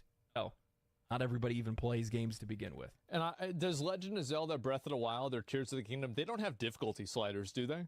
Like, it's not like you start the game and you choose easy or hard, right? No. But I guarantee you that if I played one of those games, I would play it on easy mode. Because I bet that there are ways that you can solve problems in that game that are creative that make the game a lot easier. Absolutely. Oh, yeah, drink. Anyway, hope It's you guys puzzles, enjoyed yeah. the video. Thank you guys for watching this long. If you guys did watch the video, think about liking, subscribing, sharing the video to everybody else. That's a good video. And just hit 80,000 subscribers. It's only Please give this guy Legendary Drops a like here for this video. I'll let Asmund a finish. little over a year since I started making videos, so that's wild, actually. Yay! Swoo! Thank you for the update, Lime. I appreciate that. Holy shit. But that's wild. So, yay me. Pats on the back. Claps for you guys for joining. Thank you so much. I guess This is why I love it. 100K. Let's give me that check mark and the silver. Let's help him get yeah. 100K, guys. I'll put it right there. Yeah. But it'll always be here. Oh. This is why we love Legendary Drops, Anyway, man. stay cool, stay righteous, stay safe, my friends. I will see you guys in the lands of shadow. I need to go play some more Elden Ring. Peace. It's actually crazy how good that game is. Like I like once a week, if not once a day recently, because the DLC, I would think about Elden Ring and how good the game is. He's not wrong. He's not wrong. Anytime you think about Elden Ring, you're like, man, god damn. You know that one part? God damn, that was nice. Oh, that dragon? Fuck, that was a fun fight. Holy shit. Bale, what a great design. Just so many little things that you can think of. And about how is it possible that this game was made nowadays? Yeah, same, exactly. And it's like, I think that giving players tools to solve problems is so much more fulfilling than giving players sliders to solve problems. Ooh. And a lot of games now, like, they need to have hand-holding because they can't design the game to be intuitive. They have to make easy modes and hard modes because they can't teach the player how to play the game or motivate the player to get better at the game. It's like whenever you really think back and you view these things through a different lens, you can see how a lot of these newer games, the reason why they have these problems is completely self-inflicted. Yeah. It's because they don't really know what they're doing. No And yeah, vision. it's more HP. Like, dude, I'm going to be honest. Like, this This Dragon Quest video,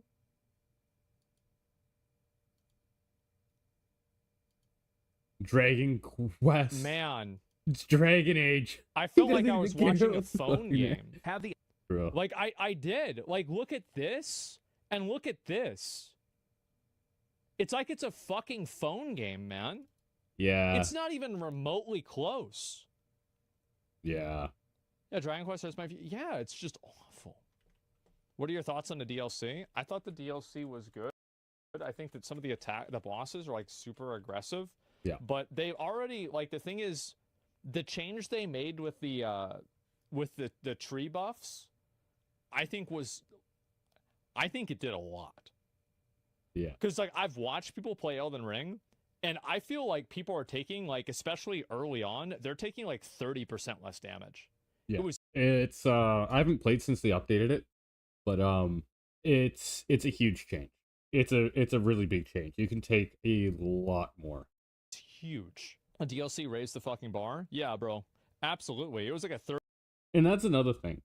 FromSoft recognized that the DLC had some flaws on release, and they're like, okay, we'll take a step back and tune it for you guys. Because you guys, obviously, it's a lot of criticism on stuff. So for people that want the easier experience, we'll give you the easier experience. And for those that don't want to make it hard, just keep doing what you're doing. That's it. That's all it was. There was no like extra bullshit trying to like, oh, well, we intended for it to be blah, blah, blah, blah, blah. A lot of double speaking and shit like that. No, they're just, what is what it is. And they They did a good job. Elden Ring is a wake-up call. So I'm gonna link the video. Legendary there. And for anybody would like to watch the video or give him a subscription as well. Oh my god. But that's all we have for news It's right like now. I go back, I play other games after. Yeah, it doesn't look like there's anything else right now. I'm not gonna give a shit about the that. Oh yeah, there's. So if you guys don't know, if anyone plays Apex, they're gonna be bringing 2 times the battle passes to you guys. It's horseshit. It's absolute horseshit, and I think they're fucking shit in the bed.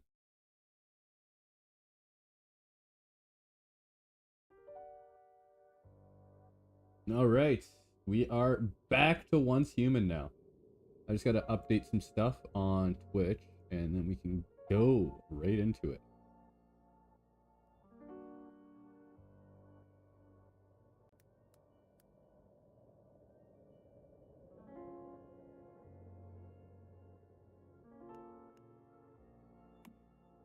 All right, I turned the music and not the sound, the music off just because like it was a pain in the ass. Oh sweet, I'm getting in at a good time, so I don't have to deal with the bullshit.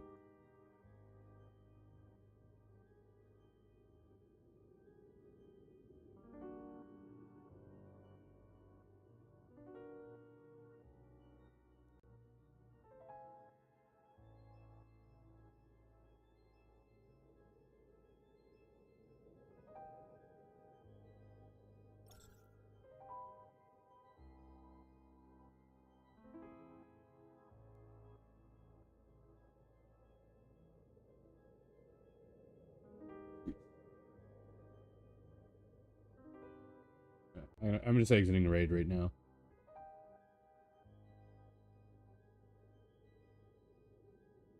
Okay, there we go. You get that shit done.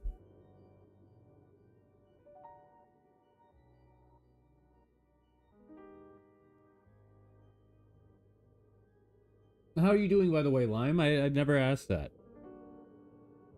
Also, again, thank you so much for the follow on Twitch. Twitch is unfortunately going through some troubled times right now, so. Good thing I did not stick to one platform.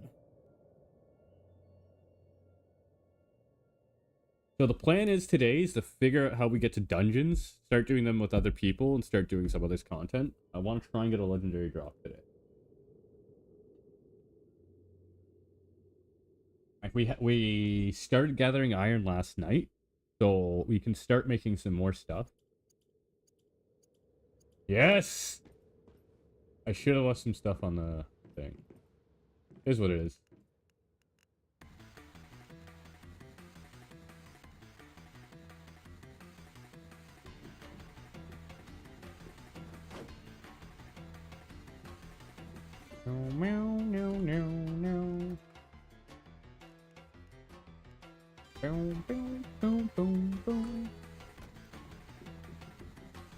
I still have no idea what these are.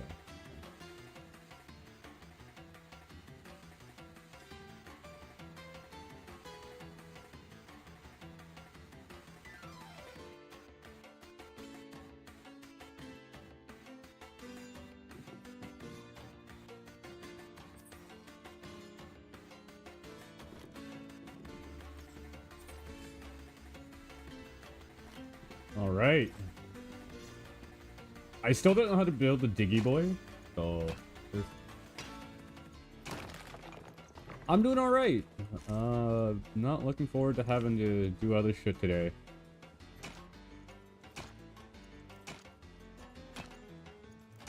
I must know. How do I get the guy that digs so I don't have to fucking dig anymore? I think there's tin ore up there, so. And a gutter, a giant butterfly. If you hear me mince my words, it's because my brain is working at like 2,000 miles per hour. Trying to like speak.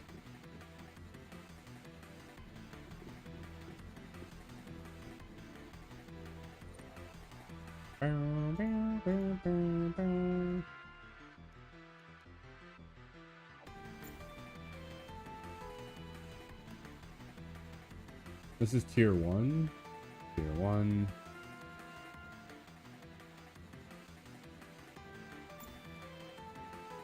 Oh, shit. Okay, I make a Glock now. I want this, though. I want the Memento Frag. Better shotgun.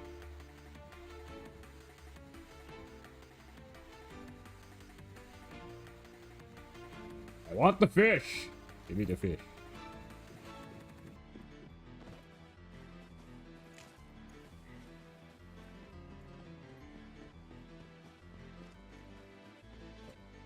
So let's see what we need to do.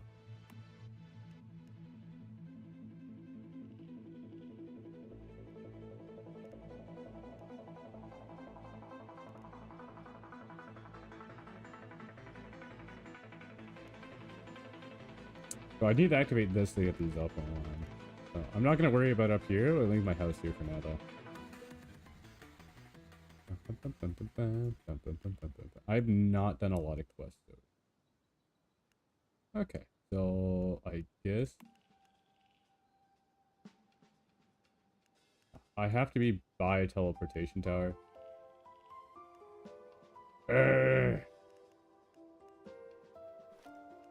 Fine. Fuck.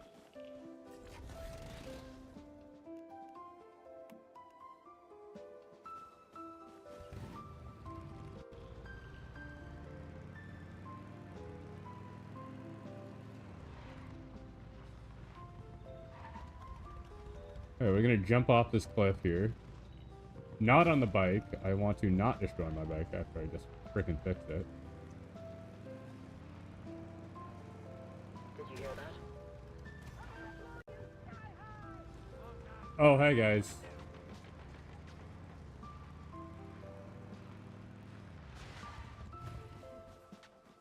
Bye guys.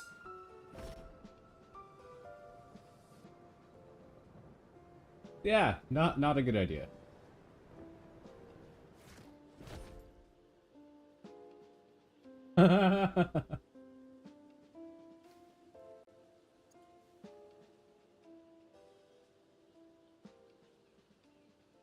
Ah.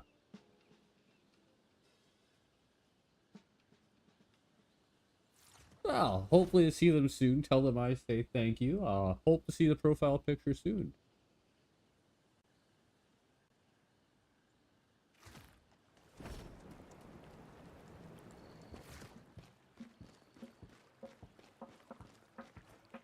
Oh, wow.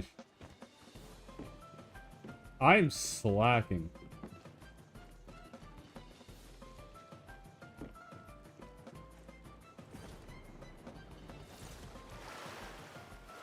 Yeah.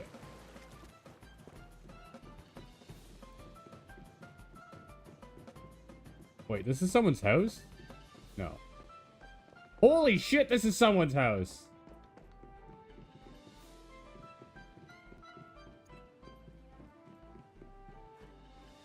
Damn! I am slacking. Oh god. Ammo.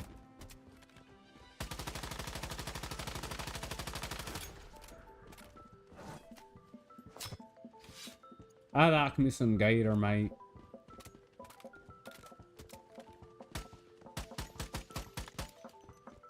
No, I'll shoot you, you die. Goddamn dagger. Such happy music for murder fun times. Cheer. Okay. I'll have to remember. Forgive me if I don't remember all names right away. I have what we call retardation or brain damage.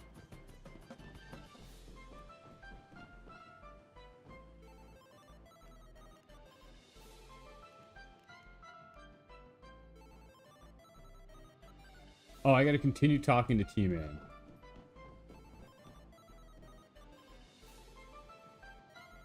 Wait, are those what... Tents can upgrade to that? Correct, right? So I used to work for you. Of course. Although it's been quite some time since we worked together, I never forgot you. After you disappeared, I could never find a bounty hunter who even came close to what you did. Well, thanks. More precisely, eliminating criminals. I'm responsible for receiving clients, reviewing the case, adjudicating the crime, issuing bounties for execution, and collecting fees. You, meanwhile, carried out the bounties themselves. A true agent of I justice. must say, lawlessness has only grown since I last saw you. We really should recommence our work together.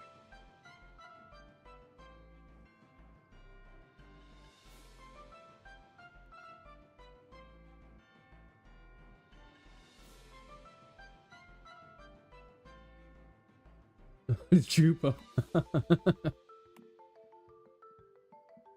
Yeah, The lady it's asked us to seek revenge for her murder. fortunately a little lore about me is I cracked my head open twice in a year. Who tried to stand up to the corporation's heavy-handed repression, only to have her head The beaten first time by one of their goons. I'd thrown a rock up in the air on request of one of my older siblings, Just look at the bounties and it came down and hit me right in the head.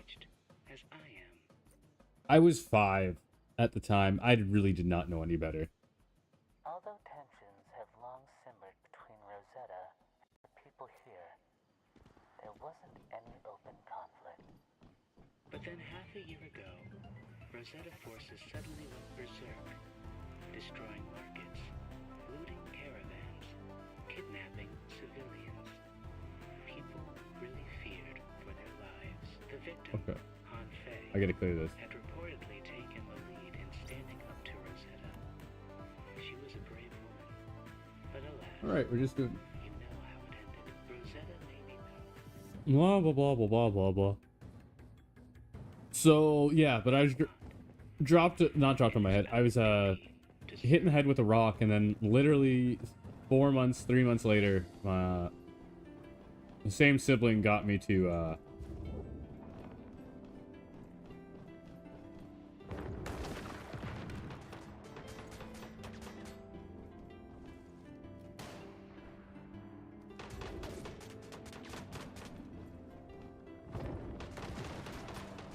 stop it.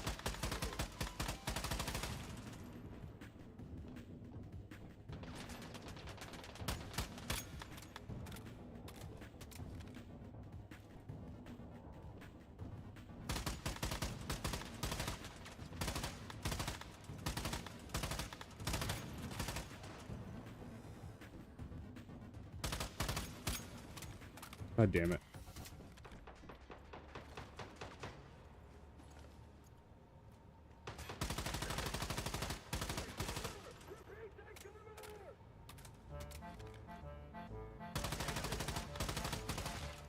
Yar! Violence!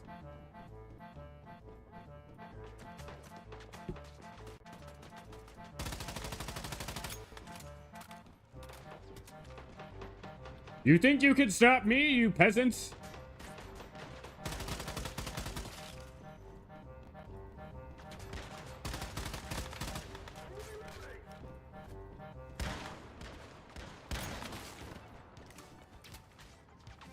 Hey, buddy. I hope you like buh.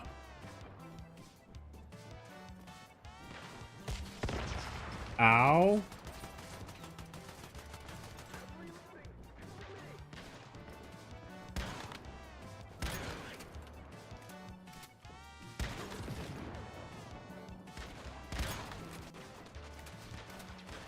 Where are these extra people coming from?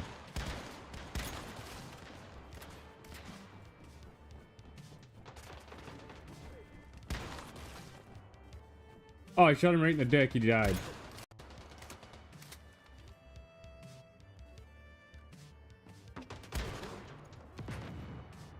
Ow.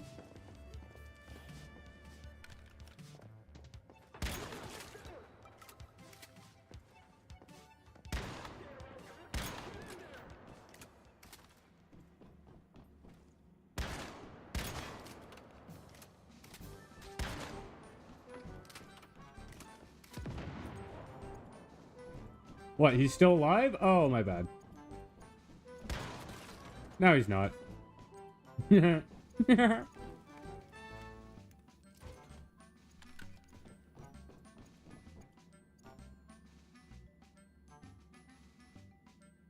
Oh, yeah. That causes a little damage. Don't worry. We'll all be retarded together, guys. It's fine.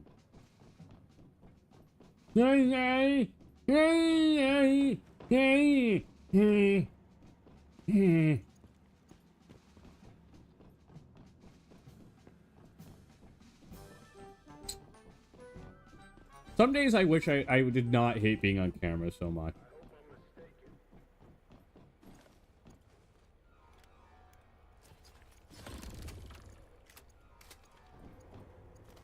Ooh, a blanket? I hope you're mistaken too.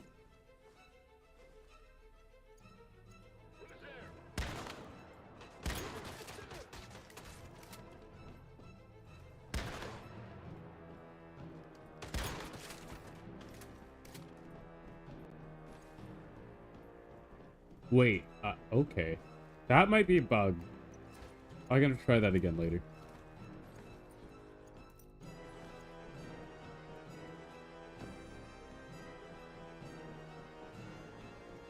Shotgun, not so bad.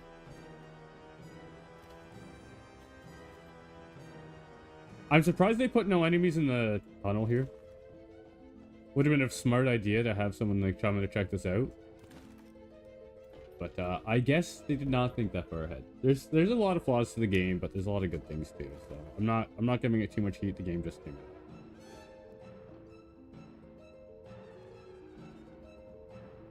Hey, buddy.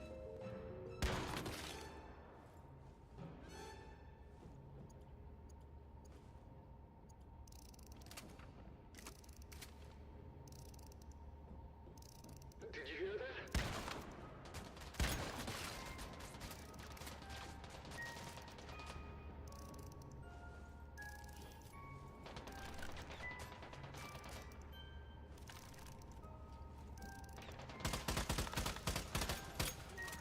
Oh, they have a healing drone?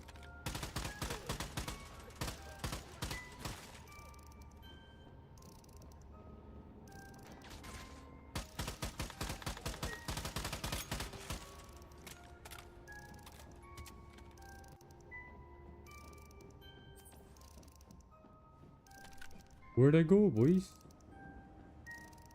Oh boy, oh boy, oh boy.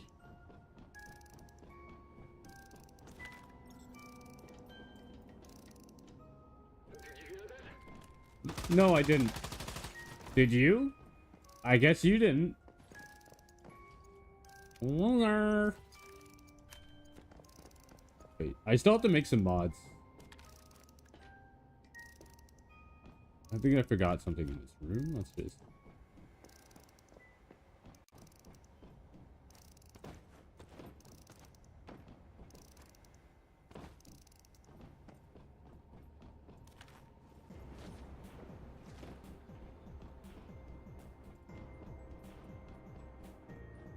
That's the door that was the beginning.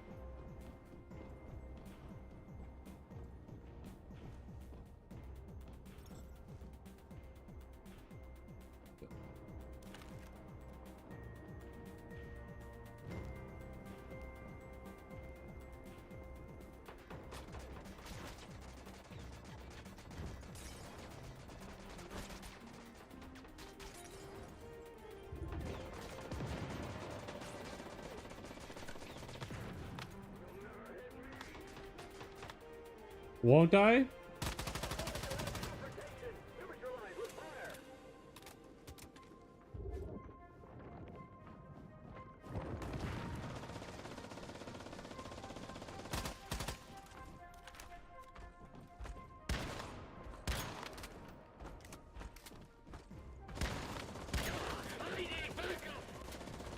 You need backup? Jesus Christ. I'm the one here like trying to fucking kill you.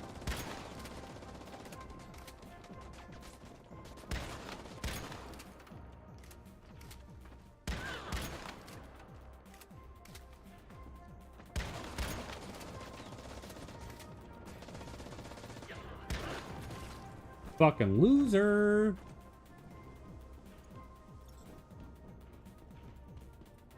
See, maybe if you didn't have a big gun, you wouldn't have died.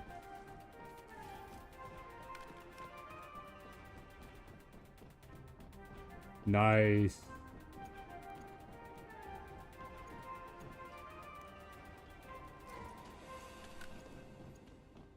Yeah, that's the door you come in through.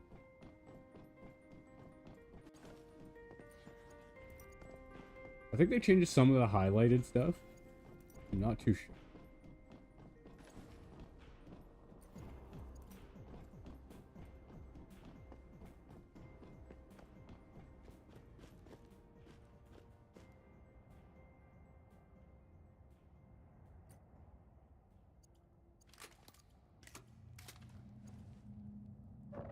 Gear. Let's see what I just got.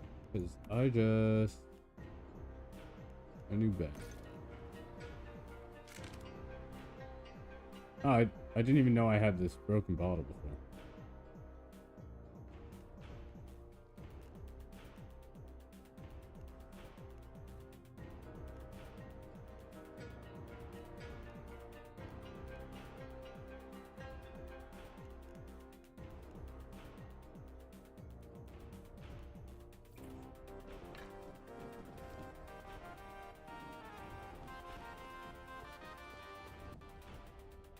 Get the fuck out!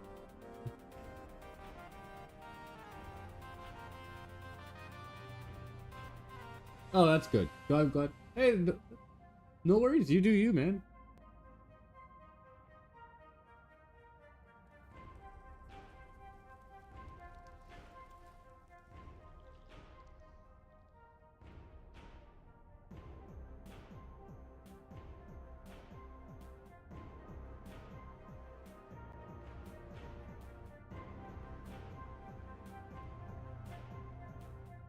I am.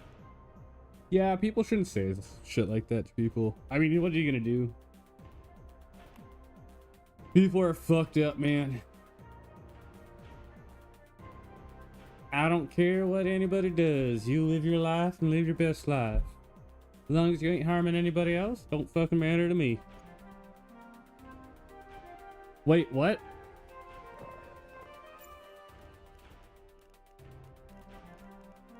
Where's all the spoiled food?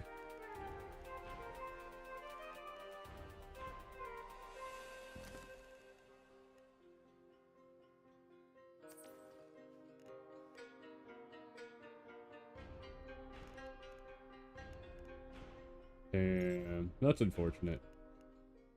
Oh, all these flowers are... Okay, so I gotta use them. I see. Nice to meet you. Why is it a woman's voice? What? What the hell? Yes, I saw it with my own eyes. I thank you for that. My mother would too, if she... Phew. Oh dear. What a pain. Oh dear. Clients can really be troublesome, can't they? Even when everything is settled, they can't help but emerge. Oh, what the fuck? Is he like multiple people? Like a convergence of entities? Never you mind. It's just a bug. An unresolvable one, alas. Now, shall we tend to business? That was fucking weird. Satisfied with your work. This is your reward. Prepared beforehand. Not a single battery is missing. And of course, it is a pleasure to have you back. Hopefully, for even longer this time. In the future, I hope we can work together again. There are countless evils happening all over, waiting to be addressed.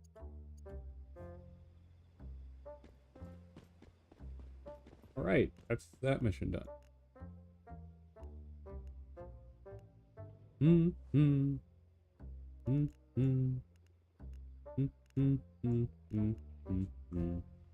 Wait, is that the monolith I wanted to go to? That is the monolith I wanted to go to, because this is...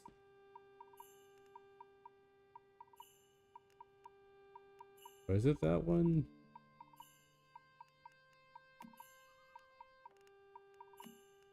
Yeah, we'll go here. We'll get people together and we'll do it.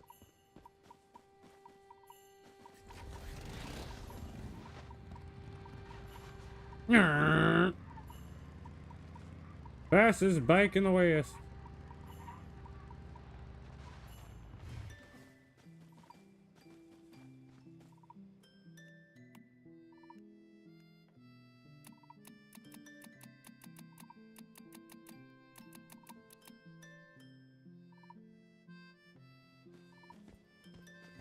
Okay, so the barrel things were fuel. I had no idea. We should probably looking to carry a few of those.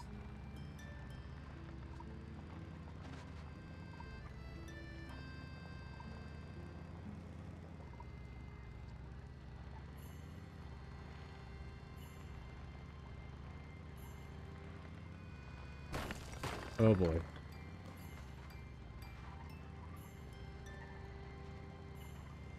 I do think you did the right thing there, Lime.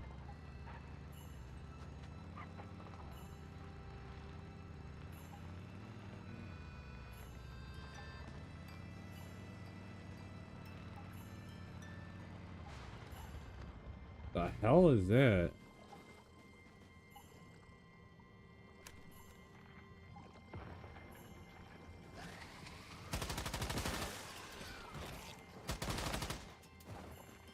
Is it someone else? I thought another bullet.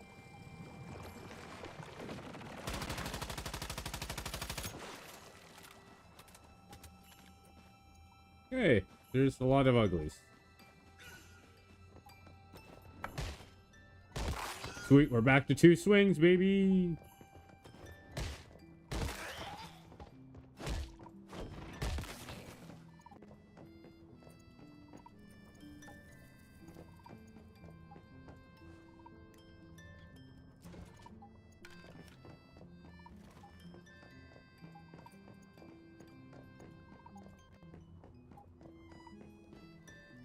So once we get to this monolith, we'll explore around the area a bit, and then we'll start killing some more shit.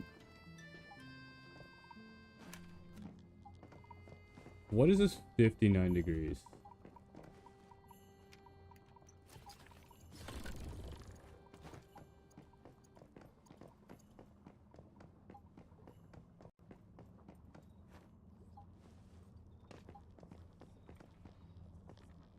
Where'd the battle bus go?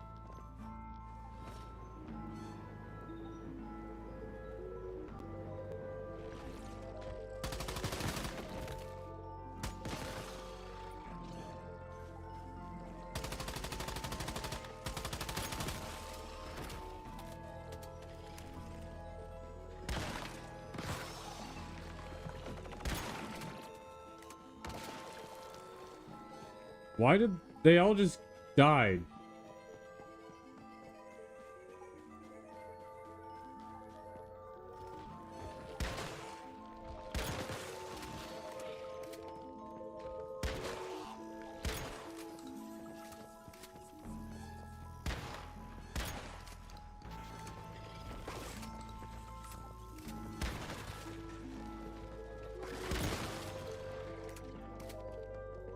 Oh.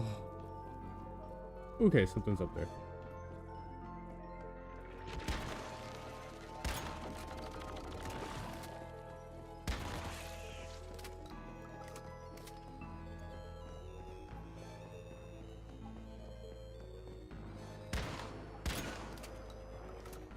There's the battle bus. Oh god.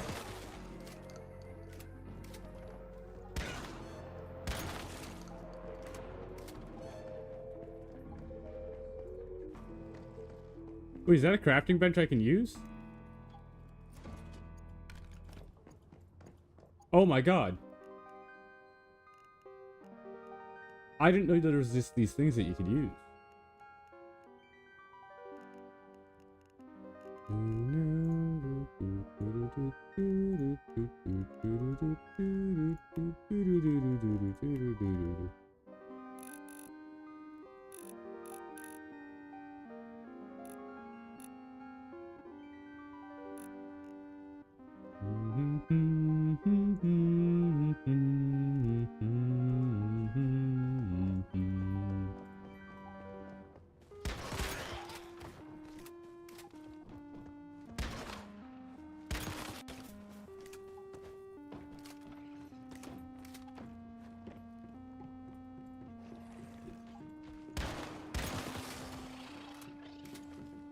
Another chessboard. Perfect.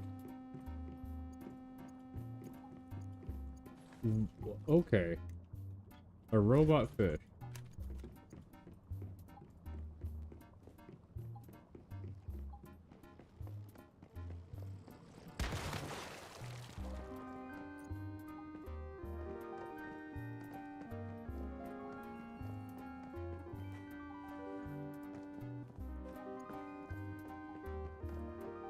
Where'd the battle bus go?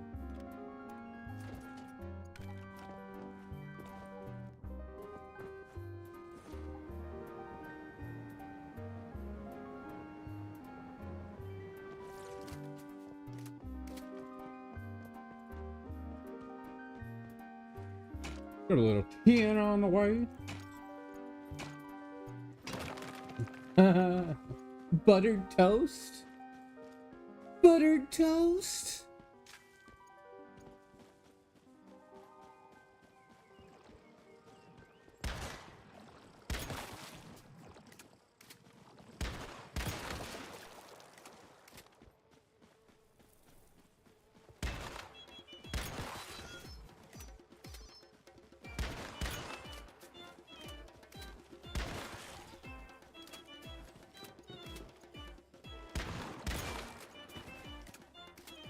I have no idea why it's making them glow with the shotgun. Very confused. Oh, there it is.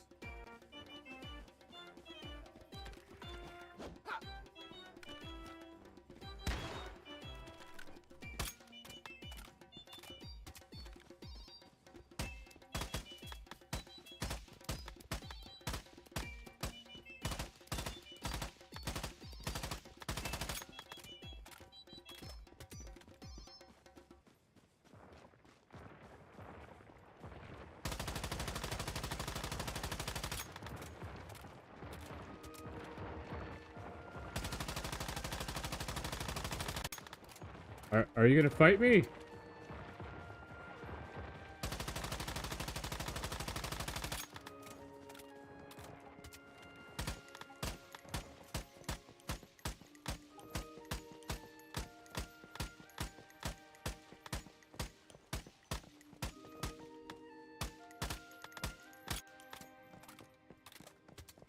Holy shit, where is this thing going?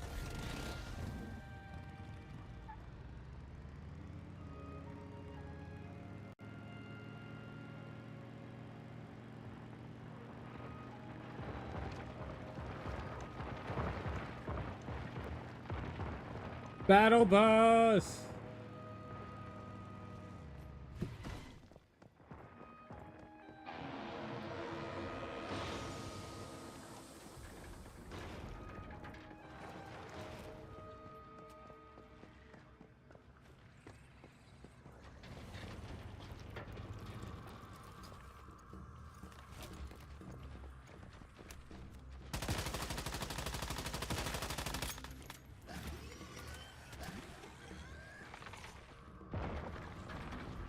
What, did the gear chest just reset?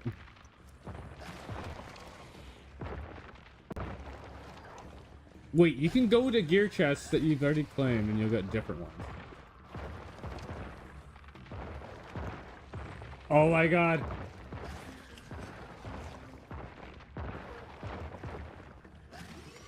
You can make it happen.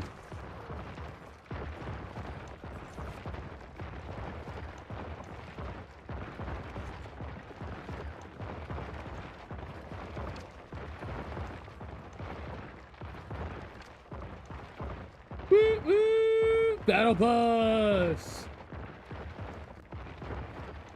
Isn't it always great being sent a photo of bald people in airports? People watching.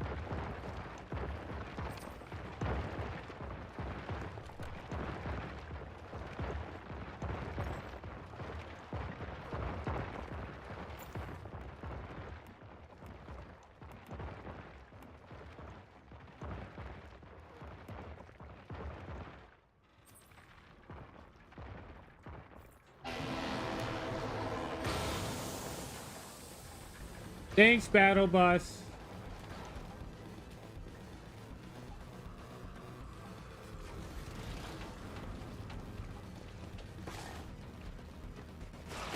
Hey, hey, hey, hey!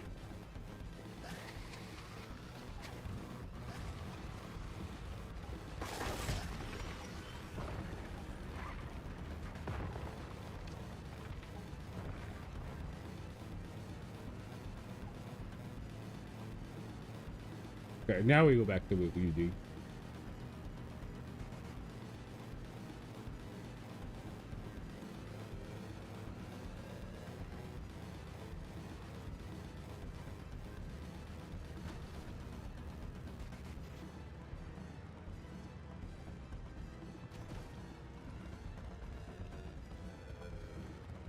All right, perfect.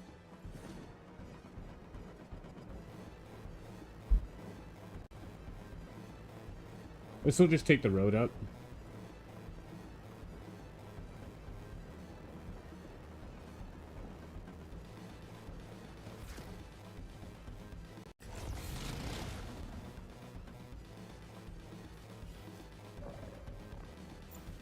Ugh.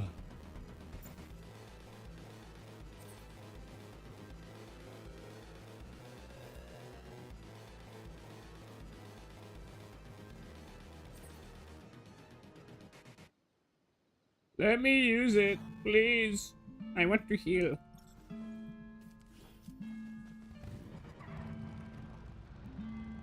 Boom, boom, down, boom, boom, boom, boom, boom, boom, boom, boom, boom.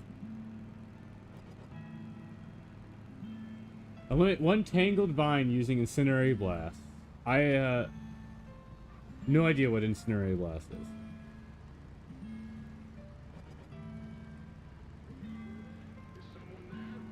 Oh, hi guys. No, I'm here to help kill things. What are you? Oh my god.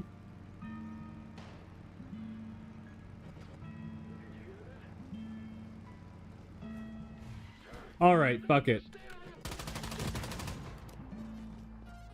Okay, he killed himself. I did not do that.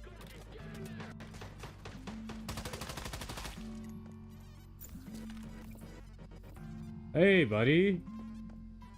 Where are you running?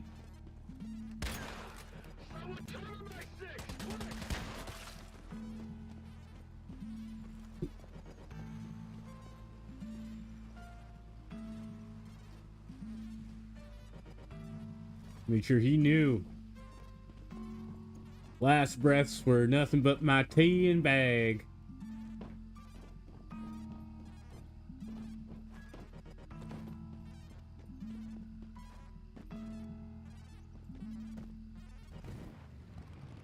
Oh, they just fucking hurt my vehicle. Assholes. Oh, God.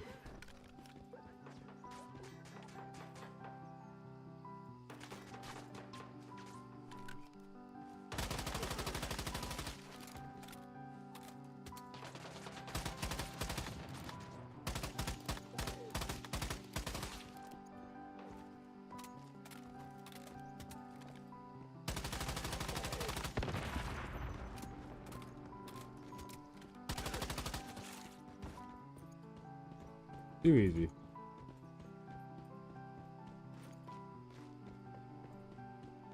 Of course I couldn't just be able to, wouldn't be able to just run up there. No, I have to go through all this convoluted extra shit.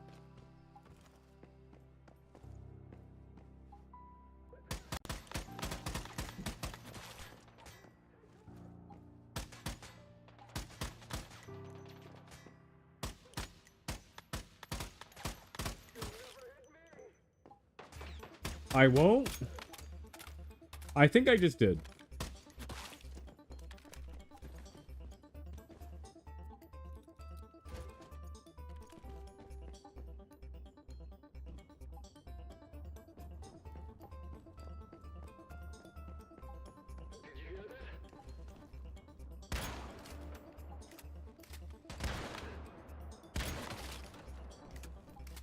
I wonder, did you hear that?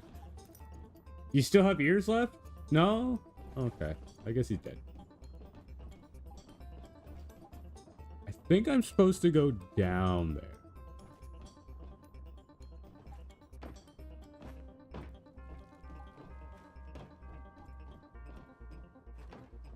No? This is...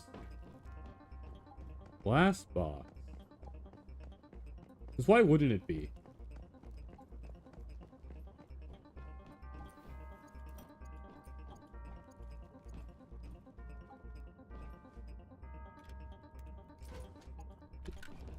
Ooh, Bellarium crystal. I need those. Did you hear that?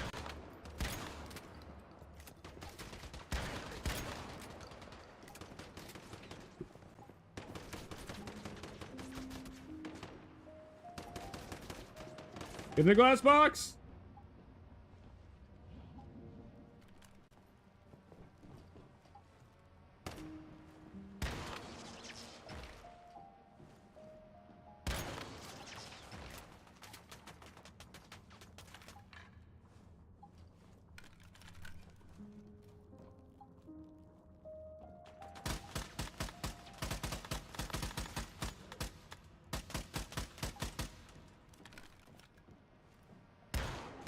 Ow! Fuck you!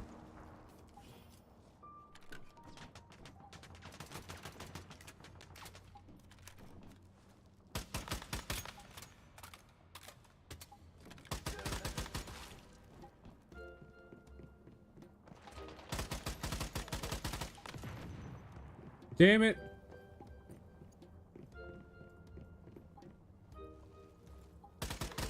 Oh, he bugged. Okay.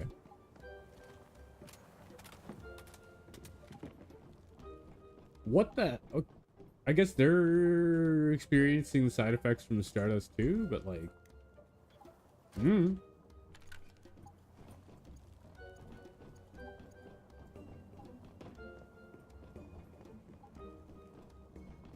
I get it. I guess I can jump down there.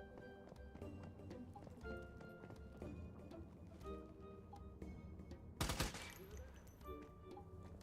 hope I'm mistaken.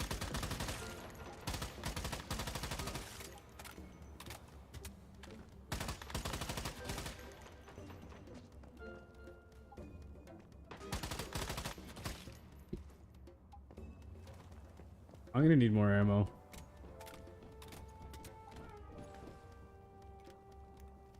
I'm gonna need a lot more ammo.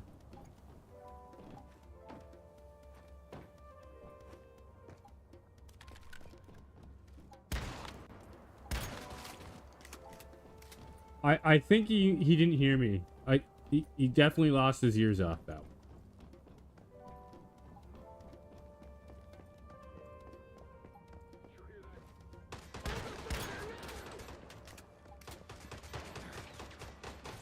Oh my god.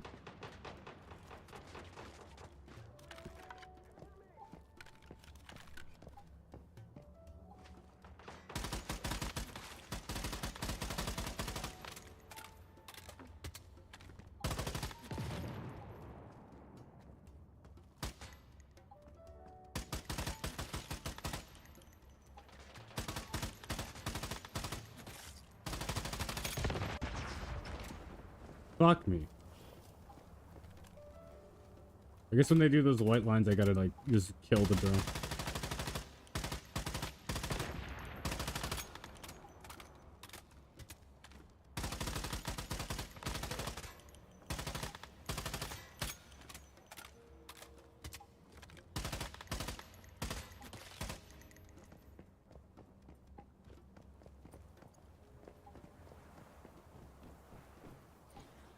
Please tell me I didn't just run in a circle.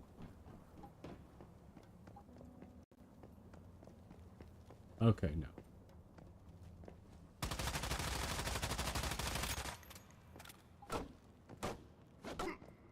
What the fuck, game?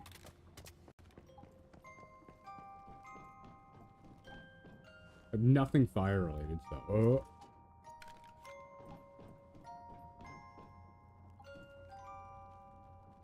Oh, the the bits and bobbles, yeah.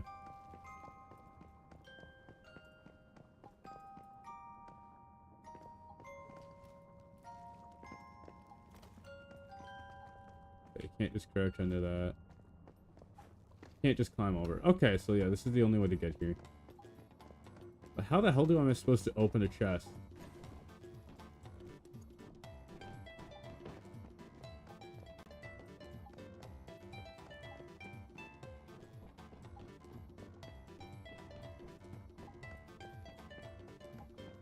This leads down to where I want to go.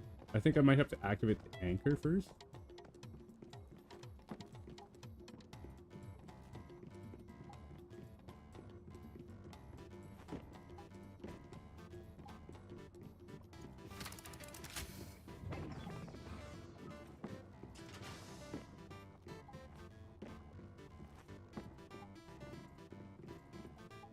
That's all this isn't that's in this room? Okay. That's interesting. Interesting.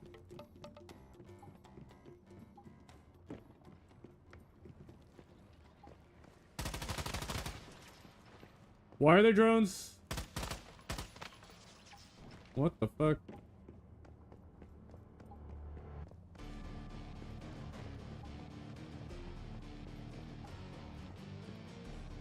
They're gonna be spawning soon.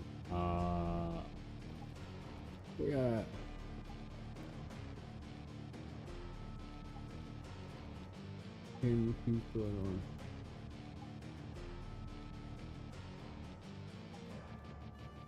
Yes, I can do that. That is fine.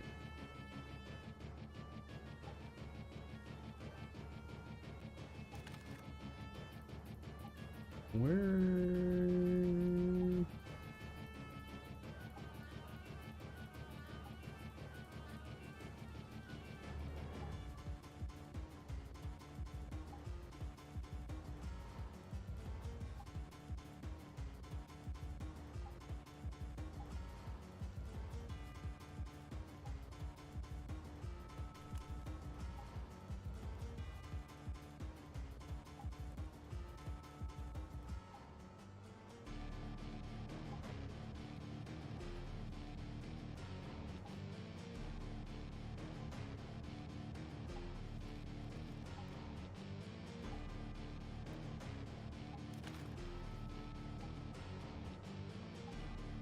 Let me just go to the soundtrack.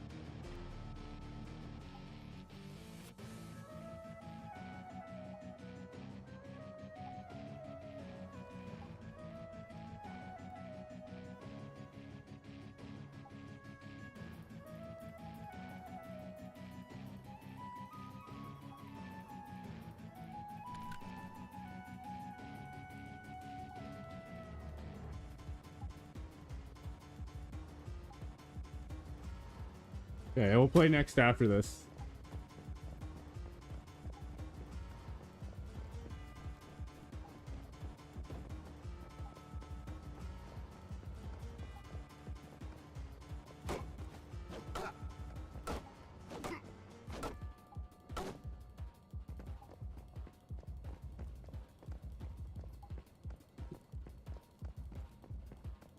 You know what? Let me try something.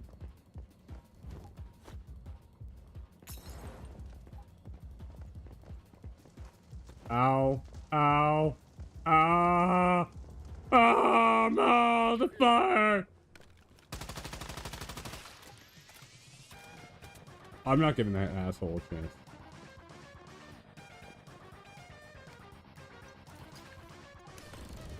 Ooh.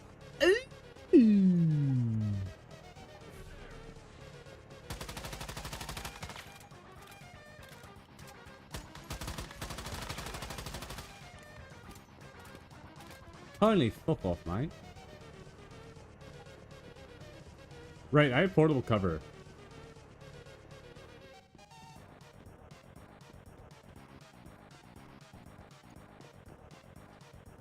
If you like this kind of music, I'll play some Enna.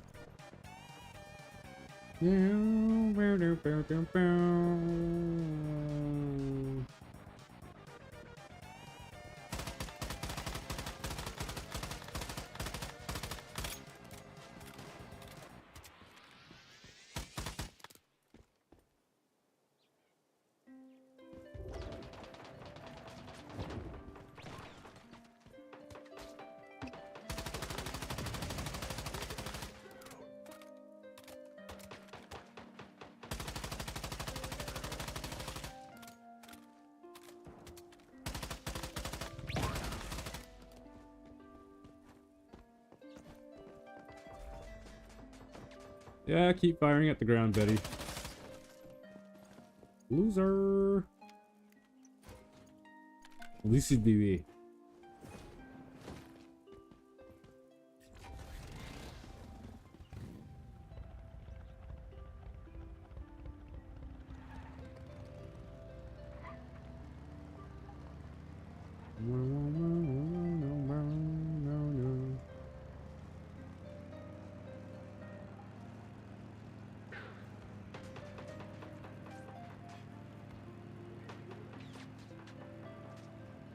Deviant activity detected in target area. Oh my god. Jesus Christ.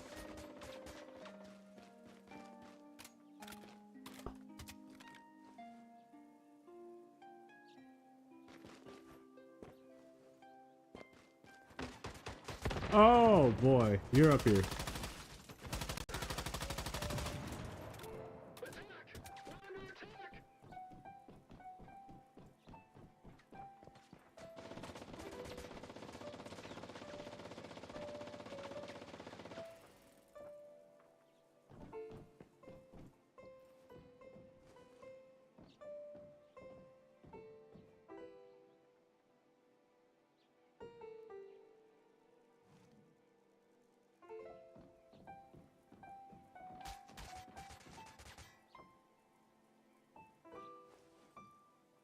Over there.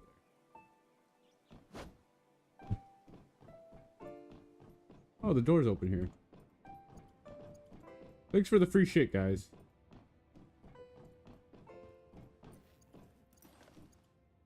So kind of you to give me everything you got here.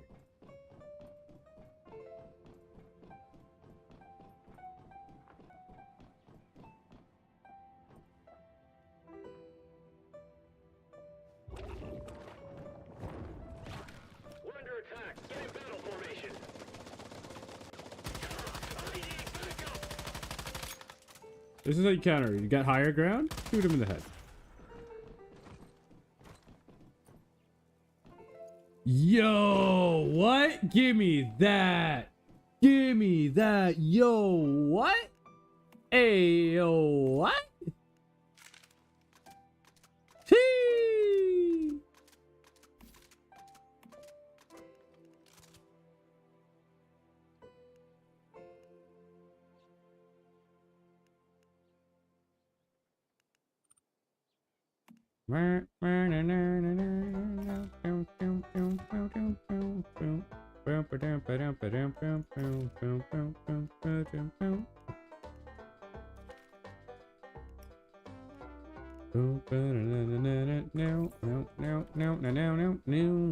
Now I can miss a shot and not be like, oh god, oh geez, Rick.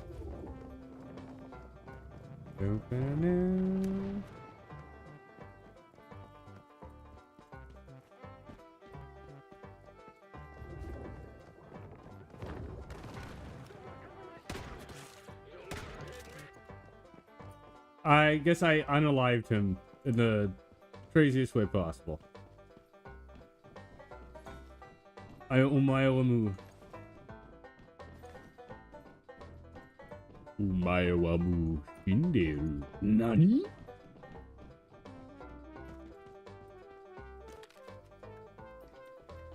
I clattered. We go up. I do plan to add more stuff to the channel, by the way, guys. For both Twitch and YouTube, for like stickers and just emotes and other things. I've just been like, if you can't tell, I love playing video games more than doing anything else and talking about them.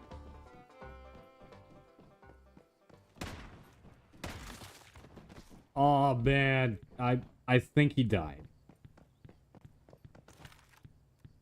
Watch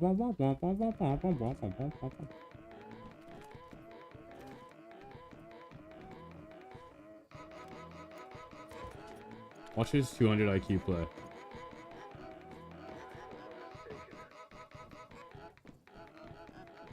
Man doesn't even know I'm here. Did you hear that?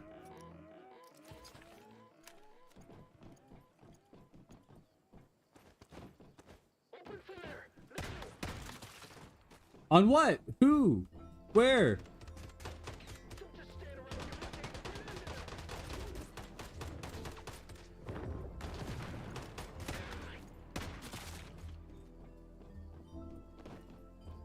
I got him, boys. Oh, there's a chest up there. Okay, so there's a way on top of that roof. There's a red chest up there.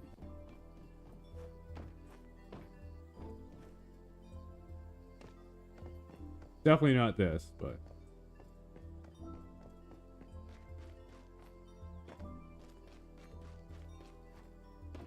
Okay, guess you have to go from somewhere else.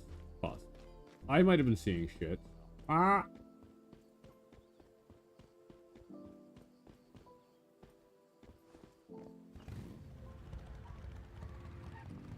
Well, you know what? Since we will just do this, so we can play whatever we want. Oh, no, just people are watching on YouTube still. I was about to close the YouTube stream. Sorry, guys. We got a few people there still. Thought it was a 0. You guys want, you watch over on Twitch and we can play whatever everyone wants. Oh, that was a player. I almost just shot randomly. Why would he... You pathetic noob.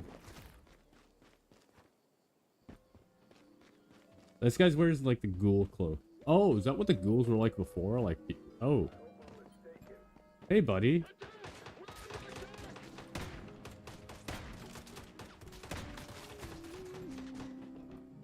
Come here. Come here. Bro's running the opposite way. Okay.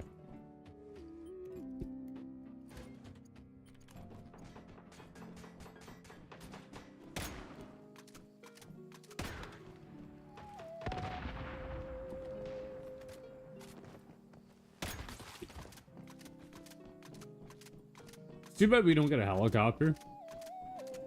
It'd be really nice. Man, they did nothing with the platform too. Would've been good. Have something up here. Or even an enemy.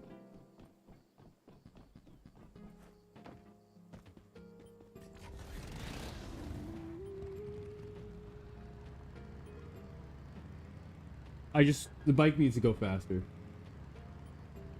I do have control over the chat. I can change it for you. The only reason I have everything set to verified is in case there's like any bots or anything. So it creates a lot of issues with botting otherwise.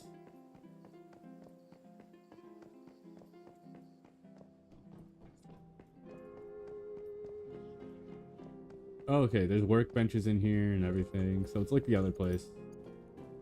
Layout and everything's the exact same. I got some medical supplies, some ammo stuff here. Crates of loot. Oh, another gear crate.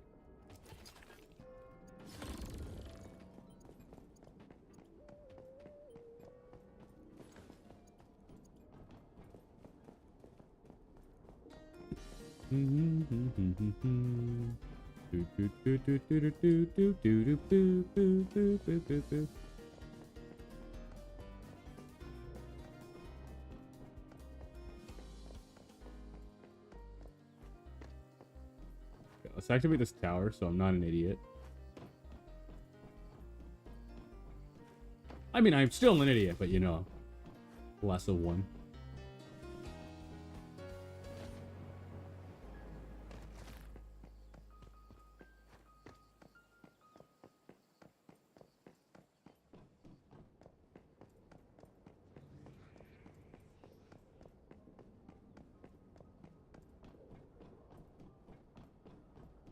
Man.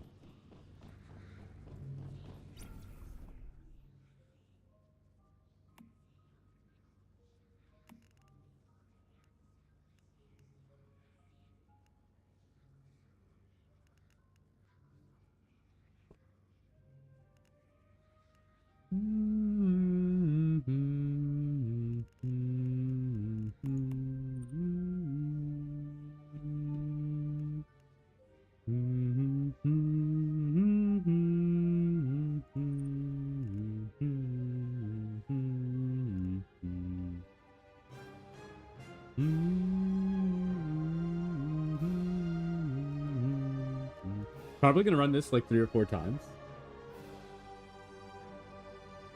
I will change the chat for you, Lime, later. I can give you special permissions as well, just as a viewer. So like I can give you just special permissions to chat without verification as well. We'll just.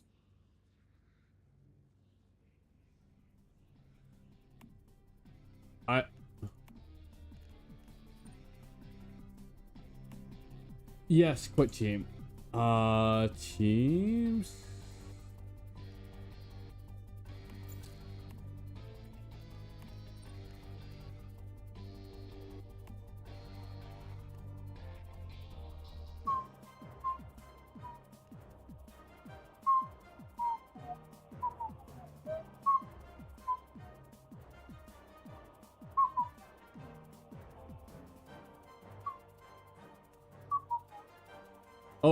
Oh, you can scale these things up. I didn't even realize.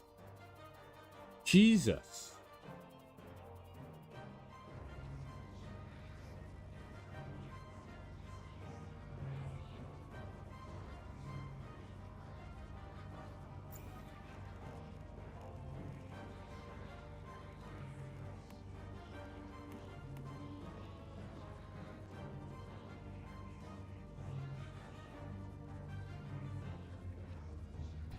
Oh, God. Yeah, that guy's, like, way too high level. He's level 50. I'm stupid.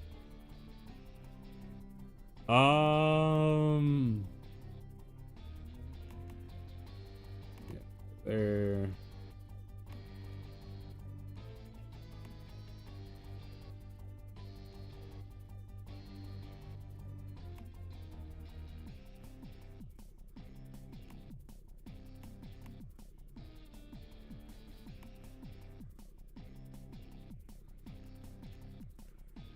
I'm just unable to join teams, it seems.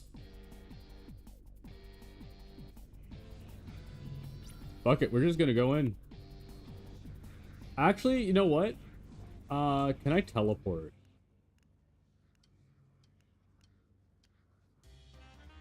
Ah! No, we don't need to teleport. I'm stupid.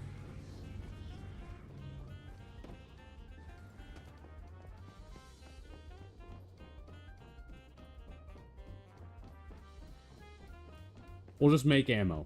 I was like, I need to leave. I need to make ammo. Literally a workbench right here.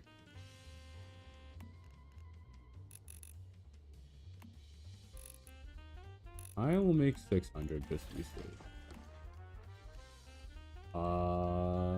Shotgun ammo. We'll make 2. Not using nearly as much. Oh, perfect.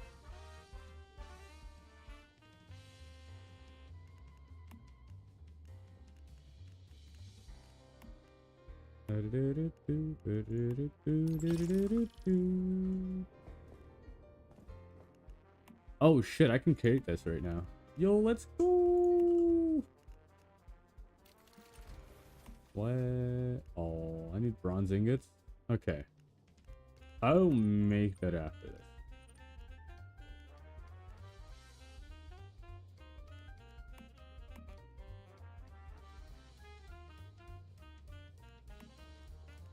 Okay, I need a bunch of bronze ingots to make this anything right now for guns.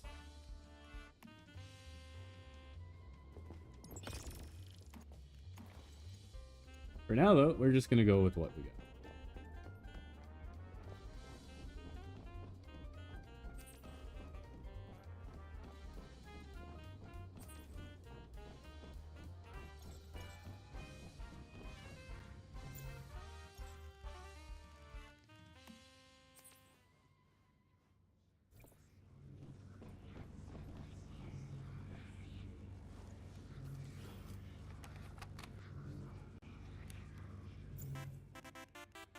Dun, dun, dun, dun.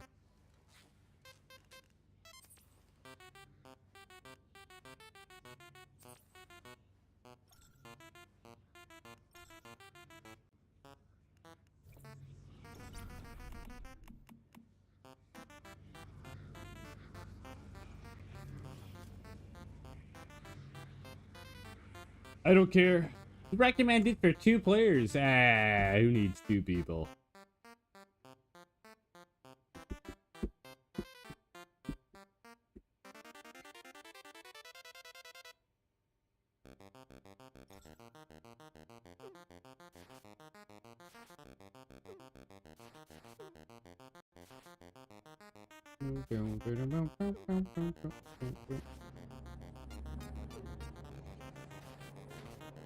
Okay. Everything should be good.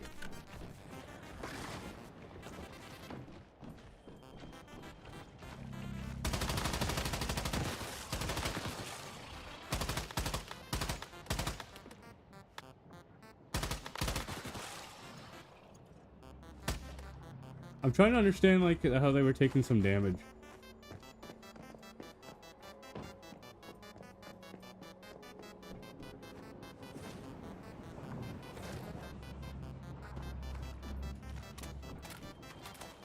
Wait. Oh shit. Am I using the wrong ammo? Is that why?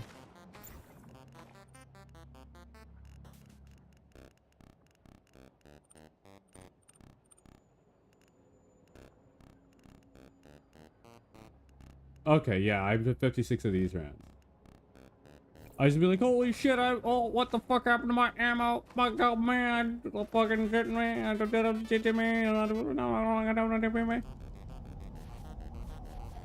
What the actual fuck?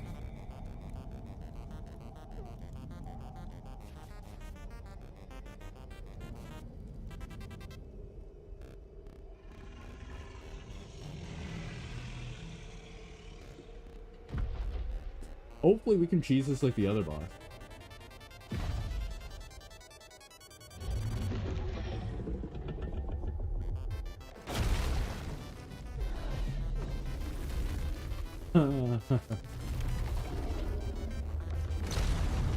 Yeah, I can give you permission to do that stuff.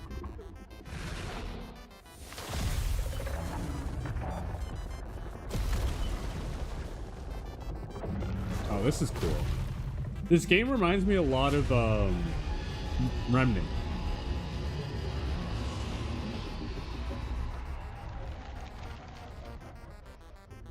This is what happens to the people that let the Stardust takes over and they don't just become a tree.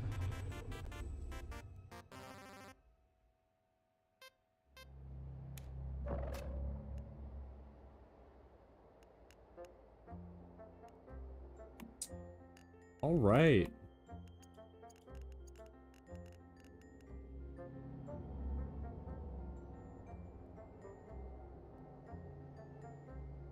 Okay, I'm gonna kill those things.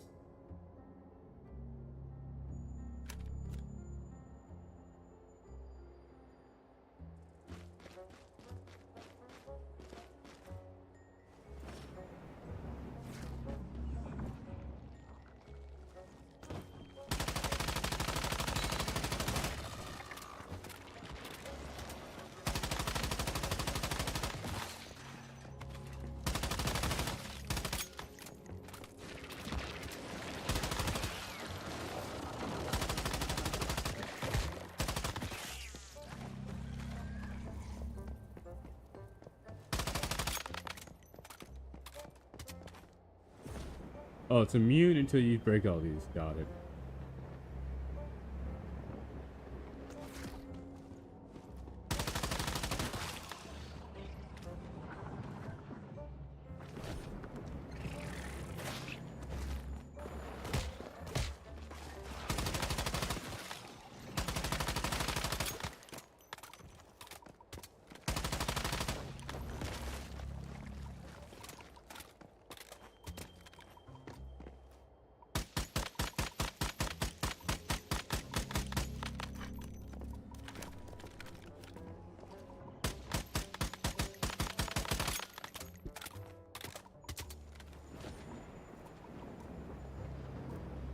This is not the most exciting boss fight.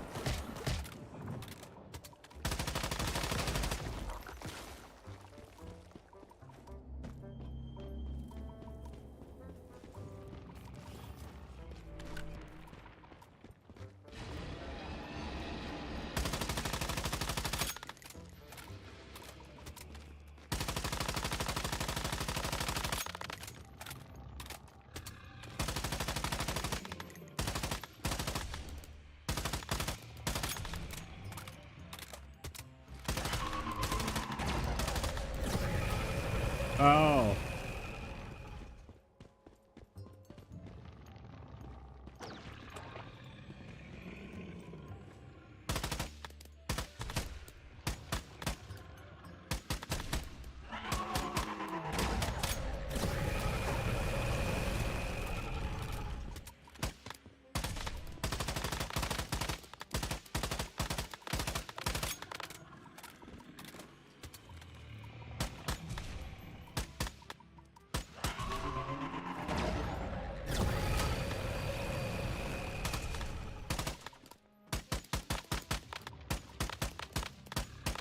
This is gonna be a long, boring fight.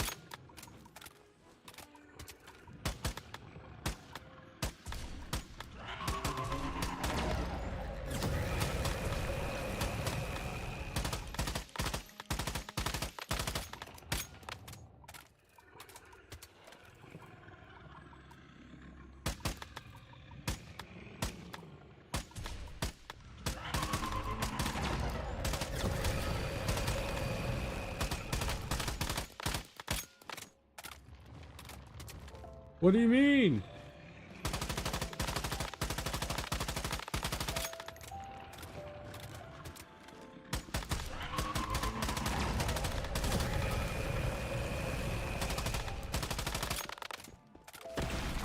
Oh, it becomes immune again.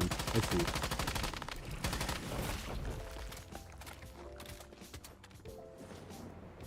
Okay, so we got it down a bar in a bit. Oh my god, I have like no ammo for this now.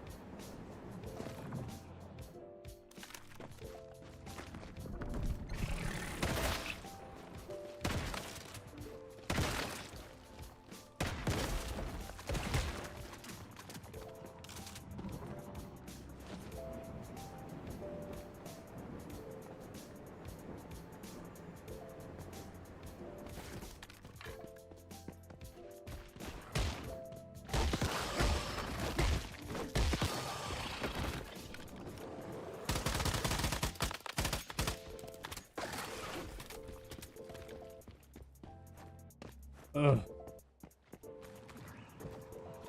Whee!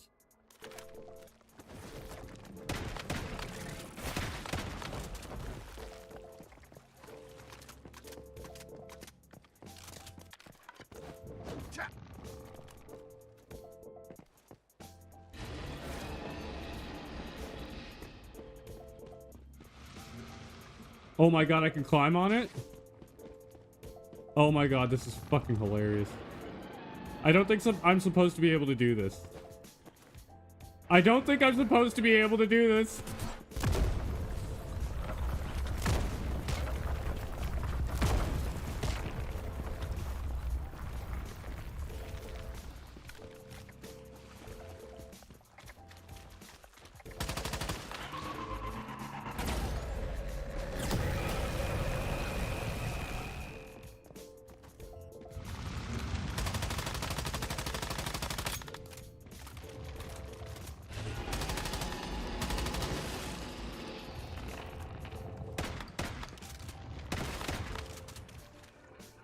Game?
Run around in a circle. Don't fucking die.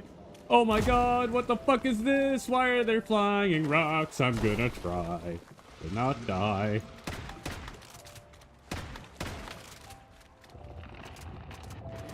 Shotgun came in for the win, by the way. Like this.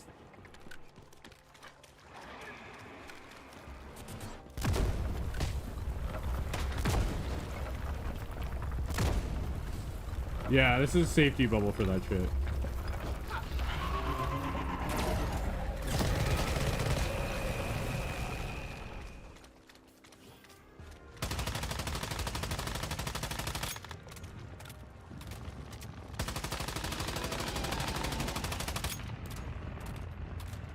Oh, there's an enemy here the whole time? Fucking easy. Level 22 people, my ass.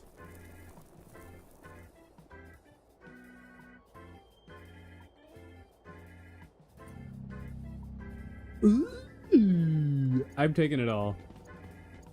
I got a sniper now. I can use that instead of the SMG. Yeah, I can end the stream there. We're gonna end the stream on YouTube here, guys. Thank you everyone for watching on YouTube. Hop over on Twitch. We're just gonna change the music up so you're not just stuck with the same kind of stuff every stream. But after... Yes! We got it!